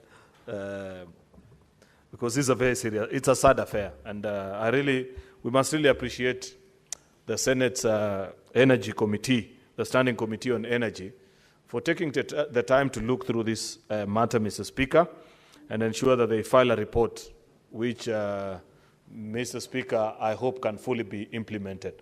Senator Sifuna, you know, there has been this debate in the House about whether to have an implementation committee or not. And I have always maintained the position and that we should not have an implementation committee because there's nobody better prepared on a particular matter other than the relevant committee which looked into that particular matter. I hope that in the course of your deliberations as a committee, somewhere along the line, a few months after this, that you will actually check through all these state agencies that you have tasked with proposal to ensure that they do that which needs to be done. I have seen that there are recommendations for DCI, there are certain things that they need to do for EPRA and the rest, Mr. Speaker, including the charging and being brought to book, actually, of those that will be found responsible. One of the things that we continue to struggle with as a country, and it's something that which I hope in future we can be able to overcome, is how we can quickly close some of what you'd consider to be an open-shut case. Because, Senator Sifuna, there's nothing complex about this matter. Somebody was operating an LPG gas storage facility illegally. That person is known because the company has directors. Those people are known, Mr. Speaker.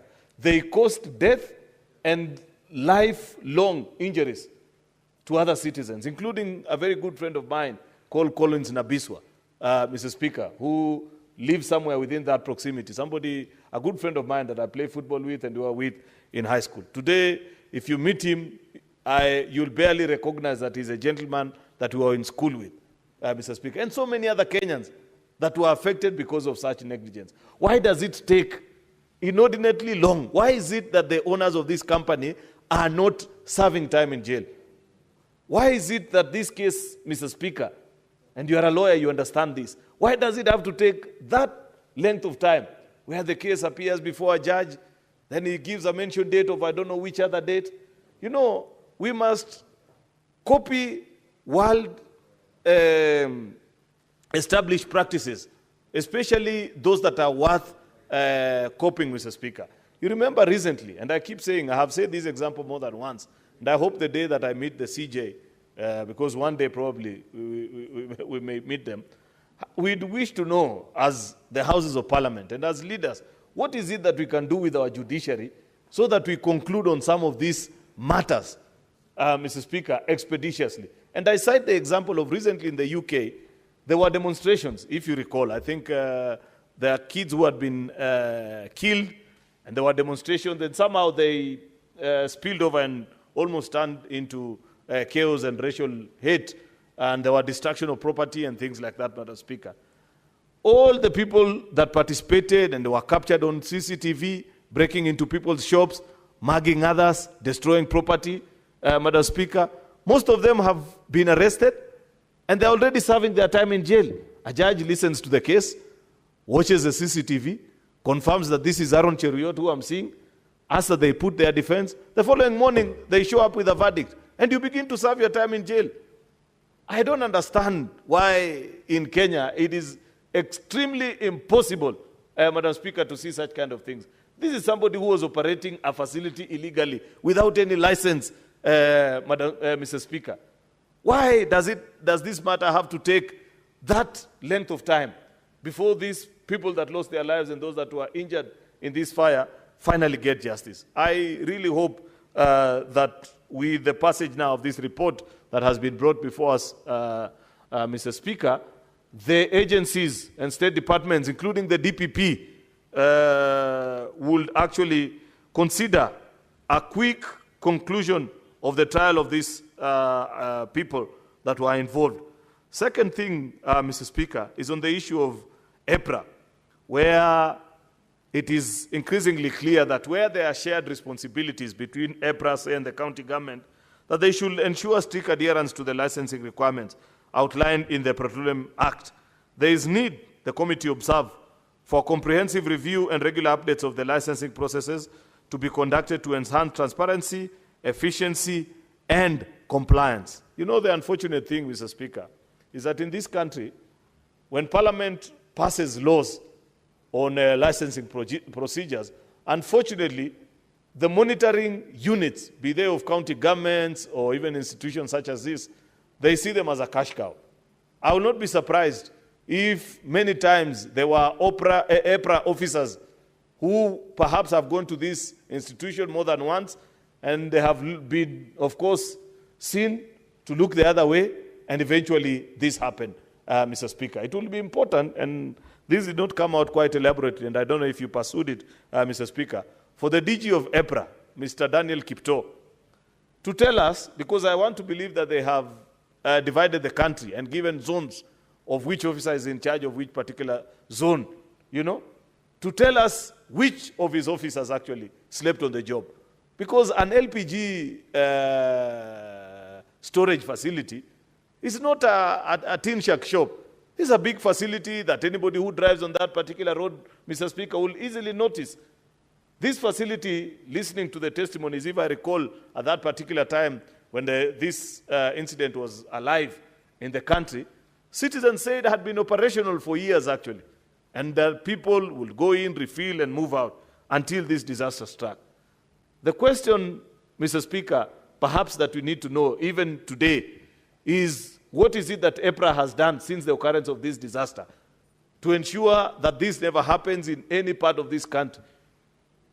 How have they increased the vigilance and the observance of these stringent procedures that Parliament has passed and ensure that actually the regulations are adhered to? You know, many times it's easy to blame Parliament.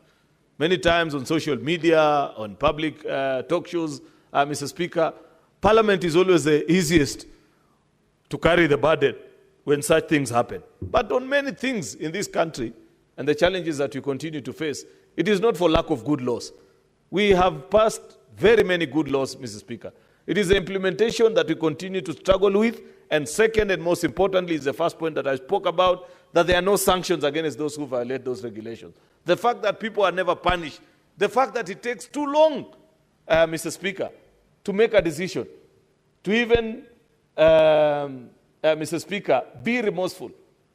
You have seen, and I have seen, for example, let me just digress a bit, that many times we in the political class, that there are those of us that perhaps share political parties with us, say they are a governor or a member of parliament, Mr. Speaker, that they are found to have pilfered public resources. When they are taken to court, many times you'll find us shamelessly walking there, demanding to stand with them and support, going to visit them in industry area, while in a proper country, Mr. Speaker, that is governed by the rule of law, even somebody who's your closest friend, you'd maintain what I'd refer to as a respectable distance, Mr. Speaker. Perhaps you'd send them uji and whatever from a distance, but tell the boss whatever you did is not something that is worth of a leader of your stature. But we don't feel embarrassed because we have turned this into political circus.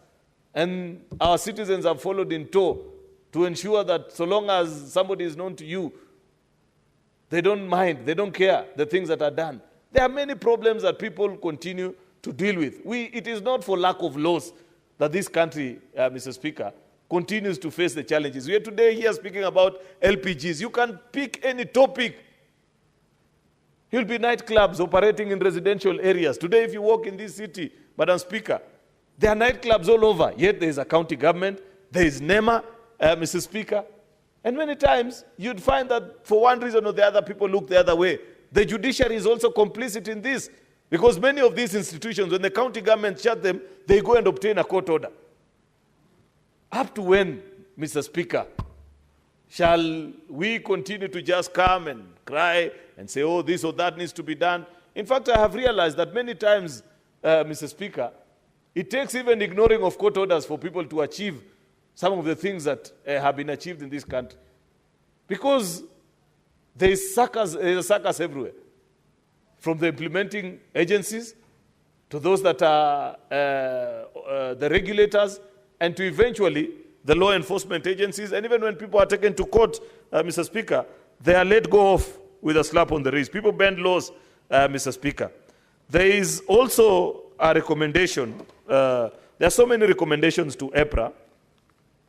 Part B actually speaks to what I was speaking about. This is to point to the fact that I had not fully read the report, but I now see that the committee actually went into this issue of zoning. A good one, actually, Mr. Speaker.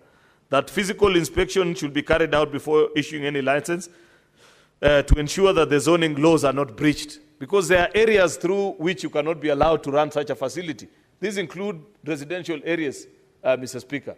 If you are setting up an LPG storage facility, Mr. Speaker, there is an expectation that actually it will be in a certain safe zone, so that if there are incidences such as this, you don't have members of the public suffering. And the committee went into deep detail to speak about this. I hope we share these recommendations with EPRA and ask them actually to guide and lead us. There is also need to compensation of victims, that the affected victims should be compensated through the National Disaster Management Unit, whose main function is to administer comprehensive emergency and disaster program in collaborations with stakeholders EPRA in order to save lives and property. The committee therefore recommends that this report be dispatched to the following institutions. This is what I was speaking to earlier. DCI, EPRA, NEMA, Council of Governors, Nairobi City County, for the purpose of implementing within a period of 6 months from the date of the tabling, not even from the date of passing, just tabling like they have done. And I want to believe this report was tabled even earlier. Actually, it was received, it was tabled on the 8th of, 7th actually of August, 2024, meaning the 6 months are almost over. Actually, they are over. Perhaps at your next sitting, Senator Sifuna, you may want to ask your clerk to check with these institutions what they have done since your committee did a stellar job actually at looking into the recommendations of this particular committee. Therefore, Mr. Speaker, I must continue to pass a word of apology to the fellow countrymen that we lost, but I know it is not in our place as Parliament to just send a word of condolence. The family of the victims expects that, one, no other Kenyan will face such an occurrence, and second and most importantly, that the victims will be served justice. The only way these victims will get justice, colleagues, is when those that were running this facility are brought to book, they are charged before a court of law and sentenced, Mr. Speaker, with murder or manslaughter at the very worst, Mr. Speaker, because they knew what they were doing, they knew the dangers therein, so that it serves as a lesson, Mr. Speaker. You know, the unfortunate thing, and I'll repeat this for emphasis' sake, Mr. Speaker, is that so long as people know that you live in a country where even if you break the law, nothing happens to you, then there is no motivation to respect the rule of law. And that is the biggest challenge that we have as a country. And the fact that it takes long, even in matters that are considered actually, Mr. Speaker, to be serious breaches of law, that it takes too long to conclude on this matter. In fact, I recall, just as a last point, Mr. Speaker, because corruption is one of the serious challenges that we continue to speak about, year in, year out. It's a campaign promise of almost every political party and every president that has served this country, I think, for as long as I can remember. Yet we continue to see the challenge of corruption in this country. The president, when he last addressed Parliament, at the State of the Nation address last year in November, did table a proposal, which I don't know why it has taken this long, perhaps for our colleagues in the National Assembly, because unfortunately as Senate, we don't allocate resources and we have no ways and means through which we can bring it to life, for there to be set up a separate division of our courts that can quickly conclude on corruption cases, the same way we are able to conclude within 6 months election petitions, Mr. Speaker. So that once DPP is satisfied that your file has sealed all the loopholes and there is a basis to charge you and you have been taken to court, within 6 months, the courts make a determination. I strongly believe that if we were to set up that culture, Mr. Speaker, and conclude on this case, it will contribute actually to a reduction of corruption cases. So long as the case is such that you know that the worst that can happen to you is that you will take plea and then you will be released, and it will take I don't know how many months before a determination is made on your matter, and after that you can move to the High Court, Court of Appeal, all the way to the Supreme Court. Sometimes, Mr. Speaker, people will not respect these laws. Therefore, I want to urge colleagues to take time to read this report, support it, but we still must call on the institutions that are charged with the responsibility to bring the perpetrators of this extremely heinous act to book and ensure that our 11 fellow citizens that lost their life and the hundreds of others whose lives have been affected one way or the other, Mr. Speaker, finally get justice in this regard. And most importantly, that EPRA sets in place the procedures to ensure that this never happens again in the Republic of Kenya. I thank you, Mr. Speaker, and I beg to second.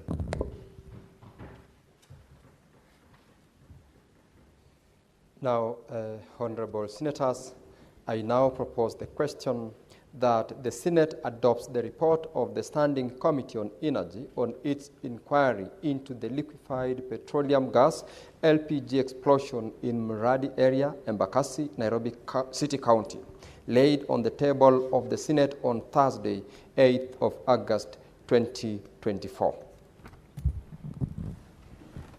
Now, members, I will invite those who are interested in contributing to this particular motion, and I'll call upon Senator Maureen Tabitha Mutinda. Thank you, Chair. Allow me to start really by appreciating the Energy Committee. They've really done a good job as far as this report is concerned.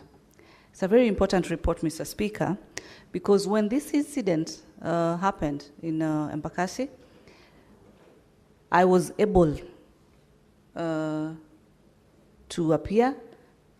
I was able to get to site. And Mr. Speaker, when I recall that particular day, it's really a very, very sad day. Mr. Speaker, coming into terms with what had happened, seeing young children, mothers, men, some lost their lives, some trying to come to terms with what had happened. And Mr. Speaker, seeing them in the condition that they were, their skin, you know, really burned. It was really, and it really is a sad day to remember. But I'm happy that the Committee of Energy was able to take up this matter. And looking at the report briefly, as I've just brushed through it, Mr. Speaker, there are different bodies and different stakeholders that when it comes to matters energy, different stakeholders come together and have the mandate to license these businesses as far as LPG gas is concerned, Mr. Speaker. And they range from the counties themselves, especially Nairobi County, which now offers the business license and permits. We also have institutions like NEMA. We also have EPRA, Mr. Speaker. We also have Energy Dealers Association that I've seen that they were also able to appear. We also have the gas explosive experts from EPRA, Mr. Speaker. We also have Petroleum Institute of East Africa, which tells you that this composition of stakeholders is very important because it is them who guide as far as the policies are concerned. And these policies, having just briefly looked at the report, these are policies that also talk about construction permits. You have to be given approval to be able to do the construction of a site of LPG. You have to have also be licensed as far as the facilities are concerned. So it's deeper. It's not something, it's not just any normal business. They will just decide to operate a specific business, but it requires intense policies, intense adherence. Mr. Speaker, what I'm simply trying to say is, if the different institutions were able to ensure that this company, I think it's called Maxis something, Energy Petroleum, were able to adhere to the standards, we will not be even in this position discussing what transpired, Mr. Speaker. People lost lives, Mr. Speaker. People lost their enterprises because I saw business people who have lost 99% of their stocks, of their businesses. They had to shut down, they had to restart, Mr. Speaker. So if the different stakeholders would ensure, from this report I've seen over close to 140 petroleum businesses that have been licensed, then it is a high time that they ensure they get to the bottom to ensure that the standards that are required for one to be able to set up these facilities, they have adhered to the requirements that are in place. As I've listened to the majority speaker giving his submissions, Mr. Speaker, he's mentioned on the issue of corruption. This is not the first time in this country that we see such explosions taking place. And God forbid that we do not wake up again in the near future and get such news, Mr. Speaker. I would also wish that the committee takes it further, that the licensed, approved companies by the recommended institutions, they give further report on the status, the current status of these particular facilities. The inspection reports, the status, in short, of the condition of these particular companies. Because sometimes you realize out of these 140 companies, Mr. Speaker, you realize probably one individual owns like 5 of them, but the names are just different. So if he has decided to do shortcuts, Mr. Speaker, it will not just be one facility, but it will be the 5 facilities that this person is operating.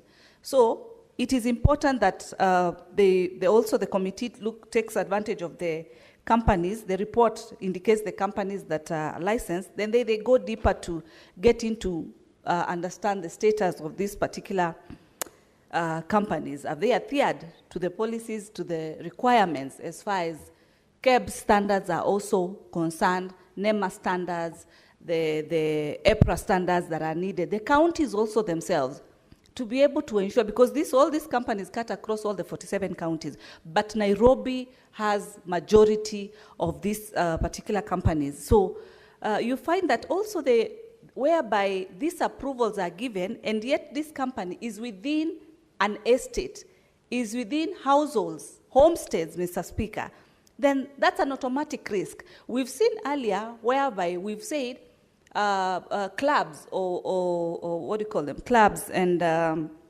pubs should not be next to the learning institutions, Mr. Speaker. But then, because of corruption, this takes place, you know.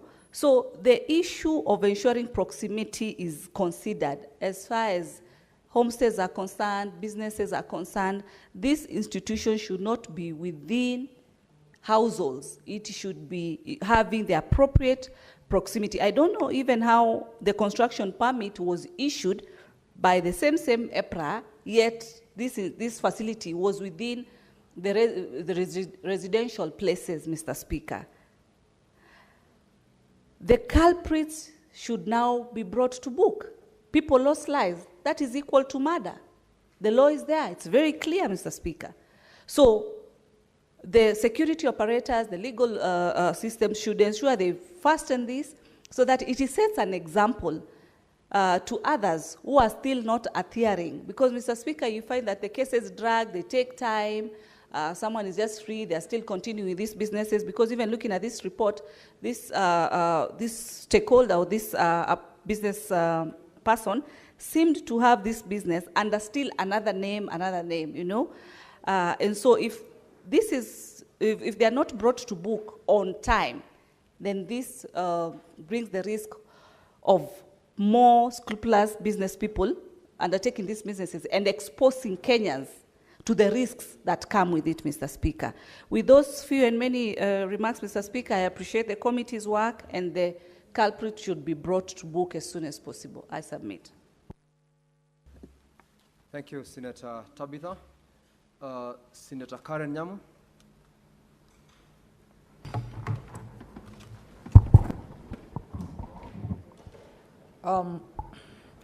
Thank you, Mr. Speaker.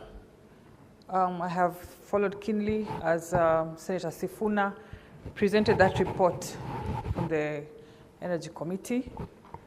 I am happy with the recommendations, and I note that that company that caused this tragedy in Embakasi, Nairobi, had unsuccessfully applied for licenses for the permit to run such a facility 3 times from April. They were denied. The neighborhood had also complained to NEMA about the potential threat of having operations of such nature in such a densely populated area, like you know Embakasi is. The Energy Committee has done a good job. I have listened to the report. It is very thorough. And all I can say is that we hope that every single recommendation in that report is going to be implemented, not only to punish the errant company, but also as a deterrent of practitioners in this space to ensure that the lives of Kenyans are protected, and also as a deterrent of these bodies who issue the permits, to see how they can have a coordinated approach so that you don't get a permit from EPRA and go ahead and get denied in NEMA. You meet the requirements in EPRA, but you fall short of requirements of NEMA, and so forth and so forth, Mr. Speaker. If, as a House, we can, I think I have heard Senator Sifuna referring to such a recommendation that we have a unified permit for such activities, if anything, to protect the lives of Kenyans and to have a conducive environment for such operations. Thank you, Mr. Speaker. Thank you, Senator Karen. Senator Samson Cherargei. Thank you, Mr. Speaker, sir.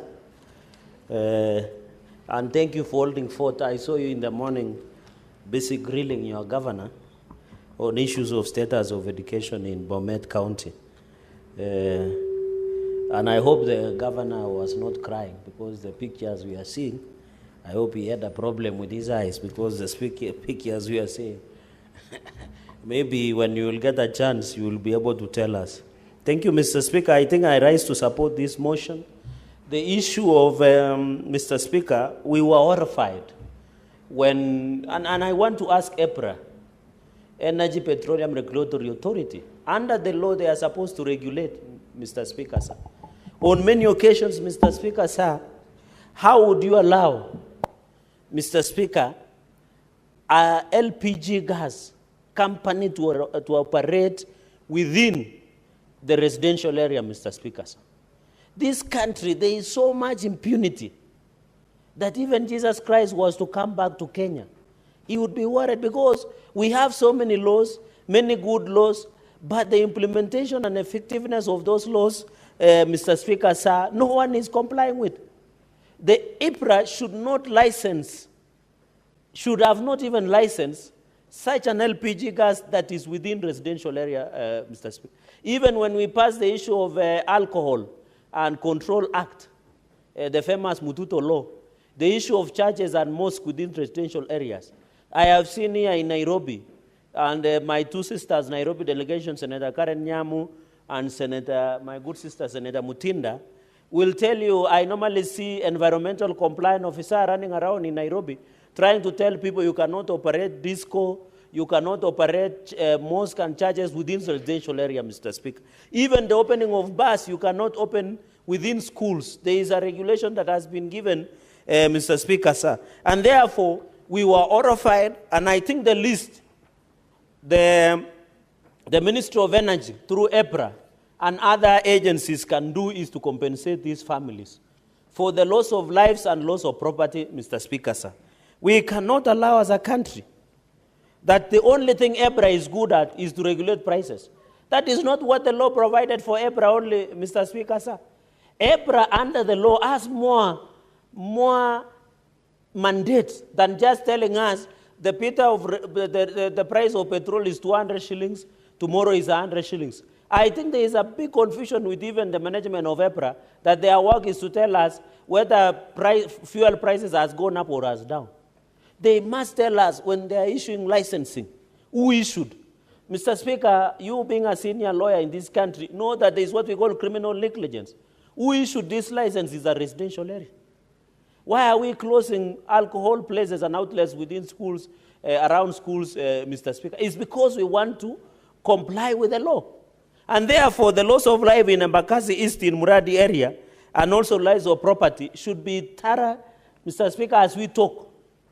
There should have been investigation and prosecution of the owners of LPG company, officers from IPRA who approve, officers from Nairobi City County, Mr. Speaker, sir. They should be in court facing prosecution for criminal negligence for the loss of property and lives, Mr. Speaker, sir. And therefore, I want to thank the Committee of Energy. Mr. Speaker, you remember in the last session, fortunately or unfortunately, you are not joining us, you are busy in litigation. We were able to sanction the Minister of Energy then. Then the Minister of Energy was being sanctioned by this House. We must, you remember the Solai Dam strategy, Mr. Speaker, although you had not joined us. This House, when Chief Kiragu and County Commissioner and Canada were taking 20 million to families in Solai, it is the Senate that refused. And I'm happy up to today, the owners of Solai Dam, the likes of Patel, Mashakuru, were being prosecuted for criminal negligence for the loss of life on Solai Dam tragedy, Mr. Speaker. So on this LPG case that happened in Muradi area in Embakasi, Mr. Speaker, the EPRA must be charged, officials who approve. The environment, you know, there is no much to expect from Nairobi City County. Because if the other day they were dumping garbage at the steamer house here in Nairobi, Mr. Speaker, there is nothing much to expect from them. Mr. Speaker, you have seen the issue of compliance officers and the EPRA, Mr. Speaker. Number two, so number one, the family should be compensated and for loss of life and property. Number two, Mr. Speaker, is the investigation and prosecutions of all these officers I have mentioned. And the inspection, the people who go, Mr. Speaker, you know, for some of us, even, you know, I used to be a seller of meat in my days at somewhere called King's Butchery in Mosoria Trading Center. The public health officers used to come. Mr. Speaker, when you walk to hustler shops, even in Bomet, up or in Chepalungu and Longisa, when you walk, you see the wall is mosaic until it has lost color because there are many displays of many things from public health, from county, from national government. So the person who normally go and inspects, what were they doing? We must be told, and that is the possibility of prosecution. Number three, Mr. Speaker, and with your indulgence, at least I have seen in Speaker's gallery, Mr. Speaker, I have seen my students from ACK, Bishop Kogo, Cheptil, with 109 students and 16 teachers, Mr. Speaker, from Nandi County, Mosop Sub-County, Nandi North, are here with us, and I'm happy. At least they have worked in, Mr. Speaker, when I'm dispensing wisdom freely on this motion on compensation, Mr. Speaker. And I'm happy when they go back home, as they start their holidays, probably this Easter week, Mr. Speaker, they will be able to greet their parents and to tell them their senator is overworking. Because it's now 6 and most of the and senators are overworking. Senator Cherargei. Yes, Mr. It Speaker. would have been prudent and of utmost respect to them for you to make arrangements for them to be formally welcomed to this house. Yes. It would really have been very prudent, but nonetheless, I'm happy that you're also acknowledging them. And of course, as you've said, senators are overworking. Yes. Of course, including their senator. Thank you, Mr. Speaker, for that indulgence. You know, I'm being told by Secretariat, we have so much number of schools coming in, even from Bomet and across the country, because most of them are going for their holiday recess. But I know, with your indulgence, I know on behalf, even you yourself, Mr. Speaker, that they are welcome and they should learn as much as possible. And I hope when they go back home, they will have opportunity to see one of their representatives in action, so that in future we want them to be senators, members of national, to be speaker like you, Mr. Speaker, to be lawyers, to be pastors, to be people who can serve this nation with distinction. So they should feel welcome on behalf of you, Speaker, and the House. And Mr. Speaker, I've addressed them outside, and I've done the needful that is normally done when you have visitors from your home county. And Mr. Speaker, if you will be gracious enough and you still feel that your message should reach Nandi, you are still welcome to organize. And even Senator Mohammed Abbas, who is the chair of devolution. Mr. Speaker, finally, because so that I give colleagues, is the fourth point I wanted to make. The connection of electricity in this country, Mr. Speaker, we should relook at it. We should, Mr. Speaker, I was in a village, Mr. Speaker, somewhere in Tindred. And you see, Mr. Speaker, most of the wires that belong to Kenya Power and Lighting Company, Mr. Speaker, they are almost falling off. Because, Mr. Speaker, we need to ensure the issue of gas is a very sensitive issue.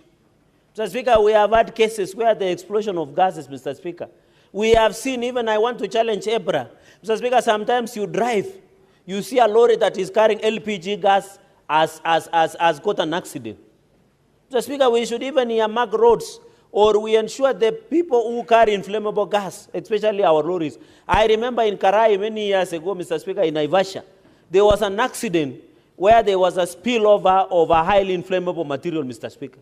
So even as we talk about LPG gas licensing within the residential areas, Mr. Speaker, we must also ensure the transportation of gas and many others are done within a proper regulations. Sometimes you drive to Bomet through Mayu, you meet the highly inflammable gas being transported, they get accident, it becomes a danger to pedestrians, Mr. Speaker. Why don't we as a country even regulate and say the LPG gas carrying lorries, Mr. Speaker, should maybe have their own lane, or they should be driven at night, Mr. Speaker, or they should be driven at a particular speed, because most of them get accidents, Mr. Speaker. Mr. Speaker, the fifth point that I wanted to make is we need, and I want the Committee of Energy to give us, within 90 days, give us an audit of LPG gas production companies within the estates. In fact, Mr. Speaker, I would have expected the committee by today evening, or by the laying of this report, Mr. Speaker, this motion, they should be telling us there has been an order by EPRA and through the Senate Committee of Energy that any LPG producing areas, liquefied petroleum gas plant within any residential area should be banned. That is the only way Kenyans will respect us as a house. They should be closed anywhere, they should be locked, Mr. Speaker, and any person who is found to operate those LPG gases without the approval, Mr. Speaker, of IPRA and other regulating agencies, Mr. Speaker, then we must ensure. You remember, Mr. Speaker, and you are mentioning career progress of the assistant chief and the chief when you made your submission today in the afternoon, Mr. Speaker, which was very brilliant, is that even these assistant chiefs, the chiefs, Mr. Speaker, the Nyumba Kumi, the Kokwet elders, or elders, what do we call the Kokwet elders, Mr. Speaker? Senator Cherargei, mind your language. That oh, is sorry. Parliamentary language. They are called village managers. No, you know, I've gone back to my village in Kapkepen. Sorry, my apologies. You're still in Parliament. Mind the parliamentary language that is approved to be utilized while you are addressing the House. My apologies, Mr. Speaker, and I withdraw and apologize. You know, when I'm thinking, Mr. Speaker, I think in Kinande, then translate in English. So you have to forgive me, Mr. Speaker, for that slip of thinking or slip. It should be village elders. And you are very clear, Mr. Speaker, that in Ngao, Mr. Speaker, you are very clear that we need career progression of assistant chiefs and chiefs, Nyumba Kumi and village elders. And you know, in our local, I think, where I come from, sometimes they are referred to Mukasa. Where you and me come from, they are referred to Kokwet elders with the indulgence of the standing orders, Mr. Speaker. Even where I come from, Mr. Speaker, those people are very critical and very important into our society. In fact, how do we ensure compliance and intelligence within a community? Mr. Speaker, we should ensure the Ngao have opportunity, Mr. Speaker. They should have an opportunity to give intelligence of this operated, Mr. Speaker, of this operated, how can I put it, this liquefied LPG gas, Mr. Speaker, that are normally operated so that we use Ngao. And that is why I was saying today in the afternoon, Mr. Speaker, and the House agreed with me that, Mr. Speaker, that village elders, or we call them Kokwet elders, or we call them Mukasa, or you call them village elders, we must remunerate them, Mr. Speaker. For example, myself, Mr. Speaker, in Kapkeben village, in Mosoriat, where I come from, my local village elder is called Christopher Arab Rotich. If I want to listen to the intelligence of the ground on security, on issues of marital, on issues of what is happening in the society, it is the correct person. But, Mr. Speaker, we don't need them to go to school. Why would you need academic qualification to be a village elder?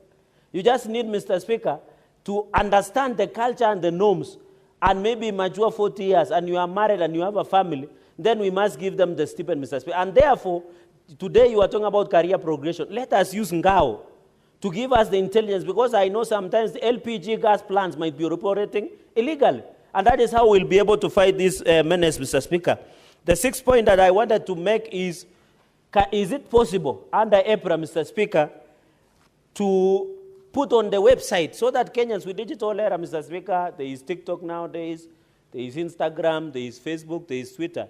Why don't they publish on the website and say, in Bomet, there are particular LPG plant companies that are there. What is the place? What is the address? Who is the owner? So that if that explosion happens, Mr. Speaker, we can easily trace that if it is XYZ that operates LPG gas plant somewhere in for example, in Tenwek, for example.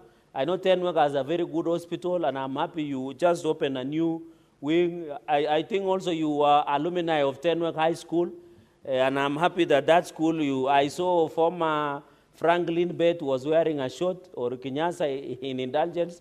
I didn't see you wearing, but I hope in future you can wear the old uniform, Mr. Speaker. So, well, let us know if, for example, in Tenwek, for example, is there an LPG gas plant, Mr. Speaker, so that we can audit, so that when we tell Wananchi, Mr. Speaker, go and confirm. Nowadays, with the era of information, it is very easy, Mr. Speaker, that we are going to ensure, Mr. Speaker. Mr. Speaker, and therefore we must give even your visitors that are still here, Mr. Speaker, you know they were quite a number. They were 109 students from ACK Cheptil, ACK Bishop Kogo Cheptil School in Masab Sub-County, Nandi North, Mr. Speaker. There were many of them. Now, this is a generation of information. In fact, these young girls and boys who are seated here know more than us, because this is a generation of digital, this is a generation of information. They know a lot of things, unlike our era, Mr. Speaker. I don't know the other ones who are called Gen Z. There is the Alpha. I don't know which group is this. But they know much more than we know as during our era, Mr. Speaker, because this is a digital and information age, and we want to wish them well as they go back to school and continue to learn, Mr. Speaker. So on this issue of regulation of EPRA, we want to urge them, Mr. Speaker, let us have people who do their job. EPRA, your job is not only to read the prices of petroleum from January to December. Let us see EPRA in action, Mr. Speaker, so that we are very ensure, Mr. Speaker, so that there is accountability. I know for us politicians, our accountability is quite high, Mr. Speaker. But I have never, when we want to hold accountability to these people, Mr. Speaker, they find it very, very hard to be accountable, Mr. Speaker.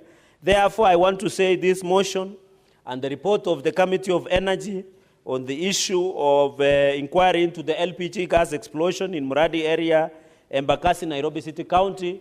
The Kenyans who lost their lives and property must be compensated. The people who committed criminal negligence, including the owners, regulators, and approvers, must be criminally charged for criminal negligence. And finally, Mr. Speaker, the LPG gas plants in our estates, in residential areas, must be immediately shut down. And finally, Mr. Speaker, compensation must happen. And finally is to urge EBRA to do more than just reading the prices of fuel from January to December. With those many remarks, Mr. Speaker, and indulgence, I beg to support this motion that came on behalf of the Energy Committee on the issue of LPG and in Muradi area in Embakasi constituency in Nairobi City County. With those many remarks, Mr. Speaker, I thank you.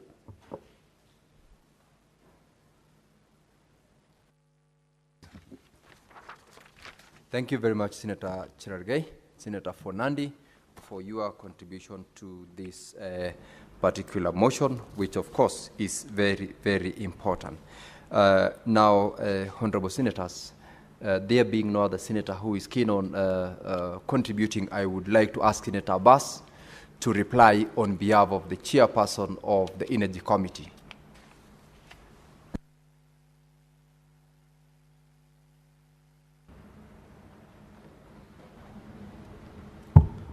Thank you, Honorable Speaker. Honorable Speaker, on behalf of the Committee of Energy, report that has been presented, I want to join my colleagues also to commend the committee for the excellent report they have done, and thank the Senator and those who have contributed.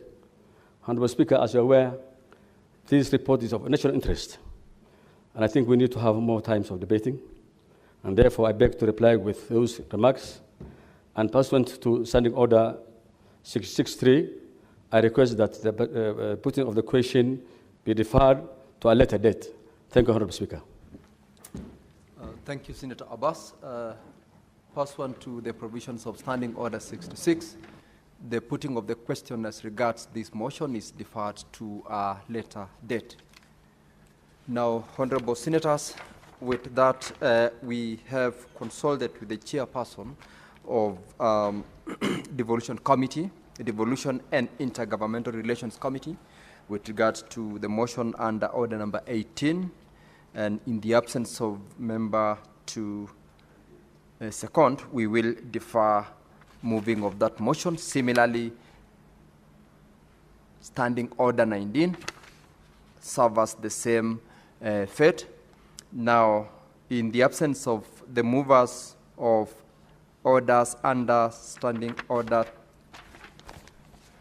motion, order paper number 20, motion progress report of the Standing Committee on National Cohesion, Equal Opportunity and Regional Integration into an inquiry on the diversity and inclusivity in the staff composition of state agencies in Kenya, Order 21, Order 22, Order 23, Order 24, and Order 25. The movers are absent in the House. All of them are hereby deferred to a later sitting of the House. Now, honorable members, you may rise. Honorable Senators, and therefore, there being no other business, the Senate stands adjourned until Tuesday, 8th of April, 2025 at 2:30 p.m.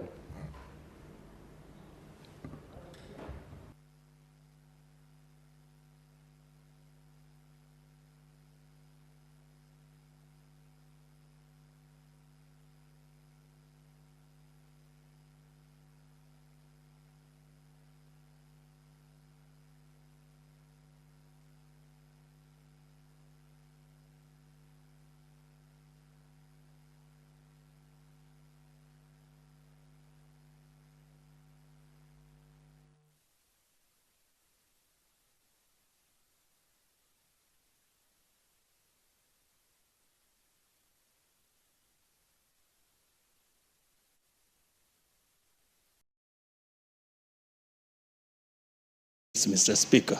Mr. Speaker, you'll find sometimes you might find staff in the State Department, Mr. Speaker.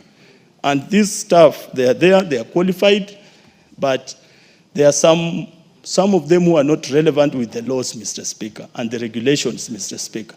And therefore, we are recommending as a committee, and I want to read for it to be captured, that the committee recommends that the National Treasury conducts periodic sensitization and capacity building of all accounting officers, finance staff, and procurement officers across government on their responsibilities during the audit cycle and adherence to IPSAS, Mr. Speaker. Mr. Speaker, the second recommendation and observation is on the late submission of supporting documents, Mr. Speaker. Mr. Speaker, you'll find that for the Office of the Auditor General to be able to come up with an unqualified opinion, Mr. Speaker, you have to furnish relevant documentation and supporting documentation to prove that this is what the funds were used for. We have seen in many of the audit opinions, Mr. Speaker, the Office of the Auditor General has not been furnished requisite documents as requested from the Office of the Auditor General. And therefore, Mr. Speaker, we are recommending that Section 68(2)(k) of the Public Finance Act be adhered to by the state agencies so that information is provided on time for the auditor to do the scrutiny. Mr. Speaker, the other observation is non-existent or weak internal audit function. Mr. Speaker, as you are aware, every state agency is supposed to have an internal audit function, but the audit opinion have shown clearly that many of these state agencies lack the internal audit committees, and therefore the function is not practiced in many state agencies. Mr. Speaker, the committee reiterates its previous recommendation that Treasury submits proposal to the National Assembly within 3 months of adoption of this report, delinking internal audit function in terms of appointment, facilitation, and reporting from accounting officers to an independent office. Mr. Speaker, the other issue, which is an observation and a recommendation under number 4, is the long outstanding construction works and stalled projects. Mr. Speaker, we have seen in many cases a lot of projects have stalled in this country, and these stalled projects end up wasting public funds because of harsh climatic conditions. Some of them are subjected to inflation, and Mr. Speaker, the variations that are done actually end up making the projects very costly. And therefore, Mr. Speaker, we are recommending as a committee that the committee recommends that the National Treasury should only approve projects that it can guarantee funding and completion within the medium-term expenditure framework. No new project should be commenced by an agency before all existing ones are completed and fully funded, Mr. Speaker. Mr. Speaker, there is the issue of budgetary control and performance. And Mr. Speaker, this one has arose from all ministries, state departments, and this has made the budgetary underperformance predominantly attributed to late exchequer release, Mr. Speaker, and supplementary budgets or in capacity to collect AIM, Mr. Speaker. So, Mr. Speaker, the committee recommends that Treasury and the Budget and Appropriation Committee and the Departmental Committee on Finance and National Planning make realistic revenue projections and attainable expenditure estimates, Mr. Speaker. Mr. Speaker, the elephant in the room is the pending bills, Mr. Speaker. Mr. Speaker, we have seen so many companies and so many Kenyans suffer because of government not paying for services that was rendered to government institutions and even projects, Mr. Speaker. Mr. Speaker, pending bills is a major issue when you talk about economy being revived and surviving, Mr. Speaker. And therefore, the committee recommends that Treasury only rationalizes budgets that have not been committed. Further, borrowing by the National Treasury to plug budget deficit should be done uniformly across the financial year to avoid the end-year rush of disbursement and procurement in an effort to beat the deadline.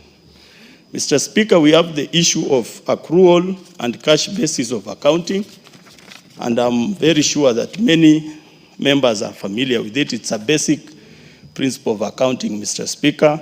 Many national government institutions and state agencies are using the cash basis, and this one, Mr. Speaker, has a lot of disadvantages and drawbacks when it comes to accountability and keeping financial records, Mr. Speaker.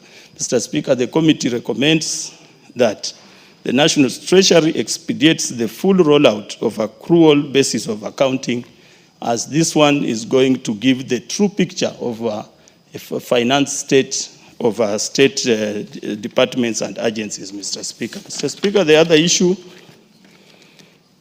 I'm looking at time, Mr. Speaker. We are heading to 7 p.m. That's why you see I'm summarizing, that I give my vice the ample time to second and also members to contribute. The ninth issue on our observation and recommendation, Mr. Speaker, is the dual implementation of projects between county and national government, Mr. Speaker. The duplication of projects, where you find the county government is doing a project and the same project is being done by the national government, Mr. Speaker. So the committee reiterates its recommendation that such funds be wholly issued to the implementing agency as conditional grants rather than mongrel arrangement that currently subsists, Mr. Speaker.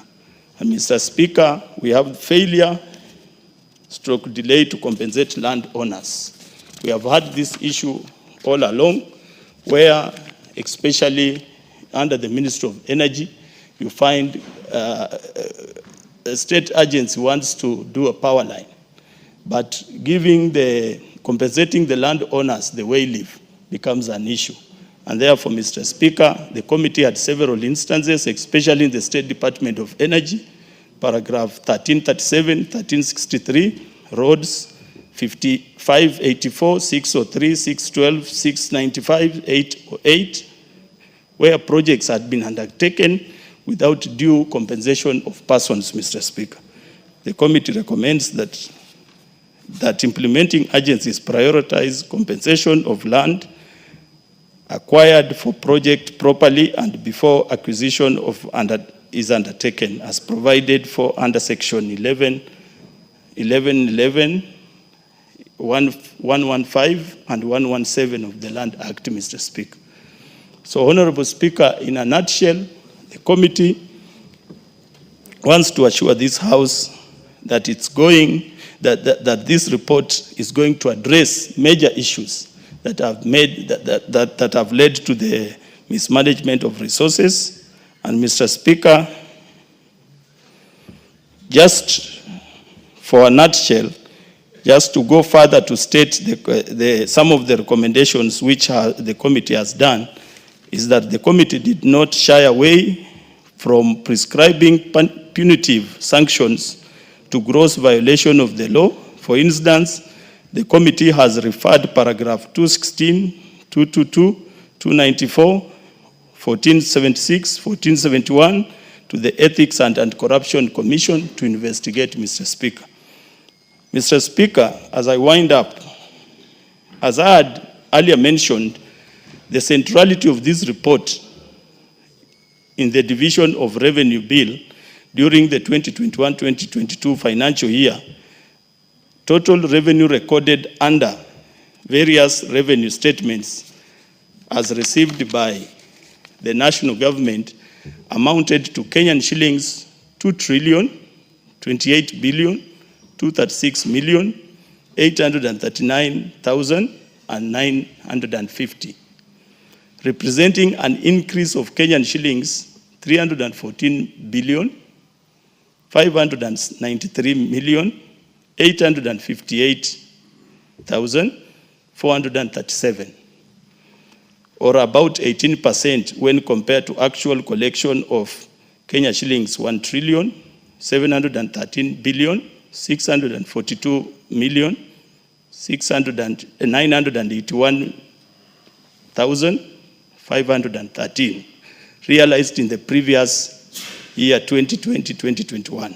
The total revenue of 2,028,238,839,950 comprised of Kenyan shillings 920,434,085,078 as shareable revenue. Kenyan shillings 46,756,750,697 as receipts from government, invest and public enterprises, and Kenyan shillings 61 billion 46,046,004,175 relating to development revenue. In the 2021-2022 financial year, the total shareable revenue of Kenyan shilling 1,920,434,085,078 increased by 22% when compared to the shareable revenue of Kenyan shilling 1,570,562,945,014 in the 2020-2021 financial year. And therefore, Mr. Speaker, the final statement, the reason why I gave those figures is that the committee recommends that the total nationally collected revenue amount of Kenyan shilling 1,920,434,085,078 shillings forms the basis of sharing of revenue between the national and the county government as contemplated in Article 203(3) of the Constitution. Mr. Speaker, I want to stop there because of interest of time, but I want to assure members that this committee has done a good job and that members should support this report and adopt the report, and we will endeavor to make sure that public resources are utilized in accordance with the Constitution, in accordance with the Public Finance Management Act, and that, Mr. Speaker, the committee shall continue to execute its mandate to oversight state agencies as recommended by the Office of the Auditor General through audit opinions presented to the National Assembly, Mr. Speaker. Mr. Speaker, with those few remarks, I want to invite the committee's Vice Chair Lady, Honorable Amina Udgon, MP, to second the motion. Thank you very much. Yes, proceed, Honorable Udgon. Thank you, Mr. Speaker, for this opportunity. Honorable Speaker, I rise to second the motion that this Honorable House adopts the report of the Public Accounts Committee on the examination of the report of the Auditor General on the financial statement for the national government, ministries, departments, agencies for the financial year 2021-2022, laid on the table for this House on the 14th March 2025. Honorable Speaker, in addition to the general observations and recommendations given by the Chairman, who is the mover, allow me to expound on a few others. Honorable Speaker, my chair spoke of the pending bills. Honorable Speaker, as already mentioned, pending bills are a thorn in the flesh of government records. Other than the already stated budget cuts, some MDAs lack proper documentation, leading to accumulation of these bills. It is unbelievable, Mr. Speaker, that a government agency could procure a product or services, but it is unable to document the same. This is an avenue for corruption, Honorable Speaker, and all the procurement officers holding incomplete documentation must be put on notice, as this has the effect of frustrating genuine suppliers. Mr. Speaker, we all know the frustration Kenyans go through because of the pending bills. Many people were led into depression because of pending bills. Number two, Mr. Speaker, donor funding to non-priority areas. The committee has seen instances where the country commits to loans whose outcomes and outputs are not a priority for the country. You find components of these loans, including items such as capacity building of government officials, workshops, and other recurrent expenditures. National Treasury must only commit the country to the loans that have direct benefit to the people of Kenya, Mr. Speaker. Honorable Speaker, allow me to also highlight a few challenges witnessed by the committee in execution of its mandate that's delaying production of this report. One of the challenges is, Mr. Speaker, perpetual request for reschedules. Some accounting officers have a habit of requesting for rescheduling of their appearances and hence hampering the committee's calendar. It is instructive to note that these same accounting officers, Mr. Speaker, never miss meetings for appropriation of budget, which also have strict timelines. Accounting officers are therefore put on notice that failure to appear will lead to recommendation like carried as it is. Honorable Speaker,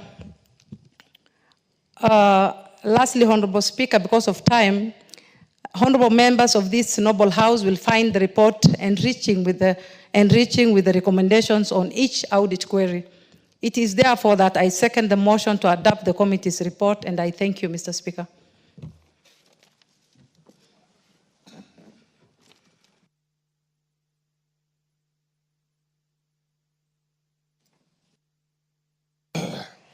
Honorable members, I now propose the question that this House adopts the report of the Public Accounts Committee on its examination of the report of the Auditor General on the financial statements for the national government ministries, departments, and agencies for the financial year 2021-2022, laid on the table of the House on Friday, the 14th of March, 2025.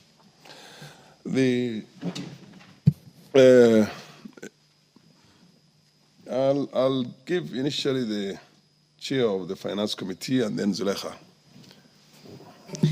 Thank you very much, Honorable Speaker. Honorable Speaker, first of all, is to congratulate the Public Accounts Committee for the good work they have done on this report under the able leadership of another young man from this country called the Honorable Tindi, Honorable Speaker.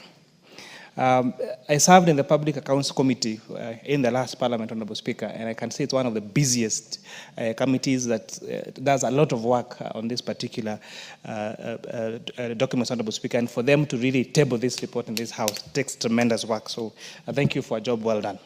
Honorable Speaker, however, even as we discuss this report of the financial year 21-22, one of the key issues we need to ask ourselves, how do we expedite the time taken to discuss this financial budget, this financial report, Honorable Speaker, this audit report, Honorable Speaker, because sometimes the challenges that we encountered when I was serving in that committee, Honorable Speaker, is sometimes by the time you are getting to the core matter, it is water under the bridge. You want to interview the accounting officer who was there during that particular time. We are told some of them died, some of them are in which country, and therefore, Honorable Speaker, we need to find a way of making sure that we are more up to date in terms of the financial reports, the audit of the financial, Honorable Speaker. Honorable Speaker, the report highlights critical deficiencies in financial management, procurement irregularities, and weak internal controls. One of the best authors called Warren Buffett talked about an accounting is a language of business. And if you don't speak the language, it is difficult to win the game. So, Honorable Speaker, therefore, this accounting report, Honorable Speaker, is a language of business and is a language of governance. And therefore, if this accounting is not properly done by this state agency, Honorable Speaker, then we were going to lose, Honorable Speaker. Proper financial management is not just about compliance. It is about ensuring that there's fiscal discipline, resource optimization, and economic stability, Honorable Speaker. Some of the key findings that the committee made is that there are poor accounting standards and compliance issues.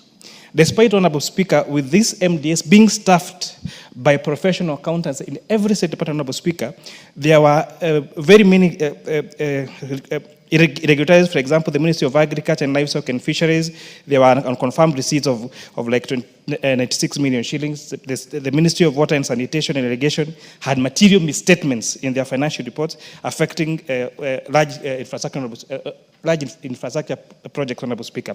And therefore, this misstatement by these accounting officers, whereas they have certified public accountants working in this office, Honorable Speaker, is a key finding from this committee, and that needs, Honorable Speaker, to be really looked at. There were issues of the violation of international public sector accounting standards, Honorable Speaker, which requires that financial statements must be reliable, must be comparable, and must be free from material misstatement, Honorable Speaker.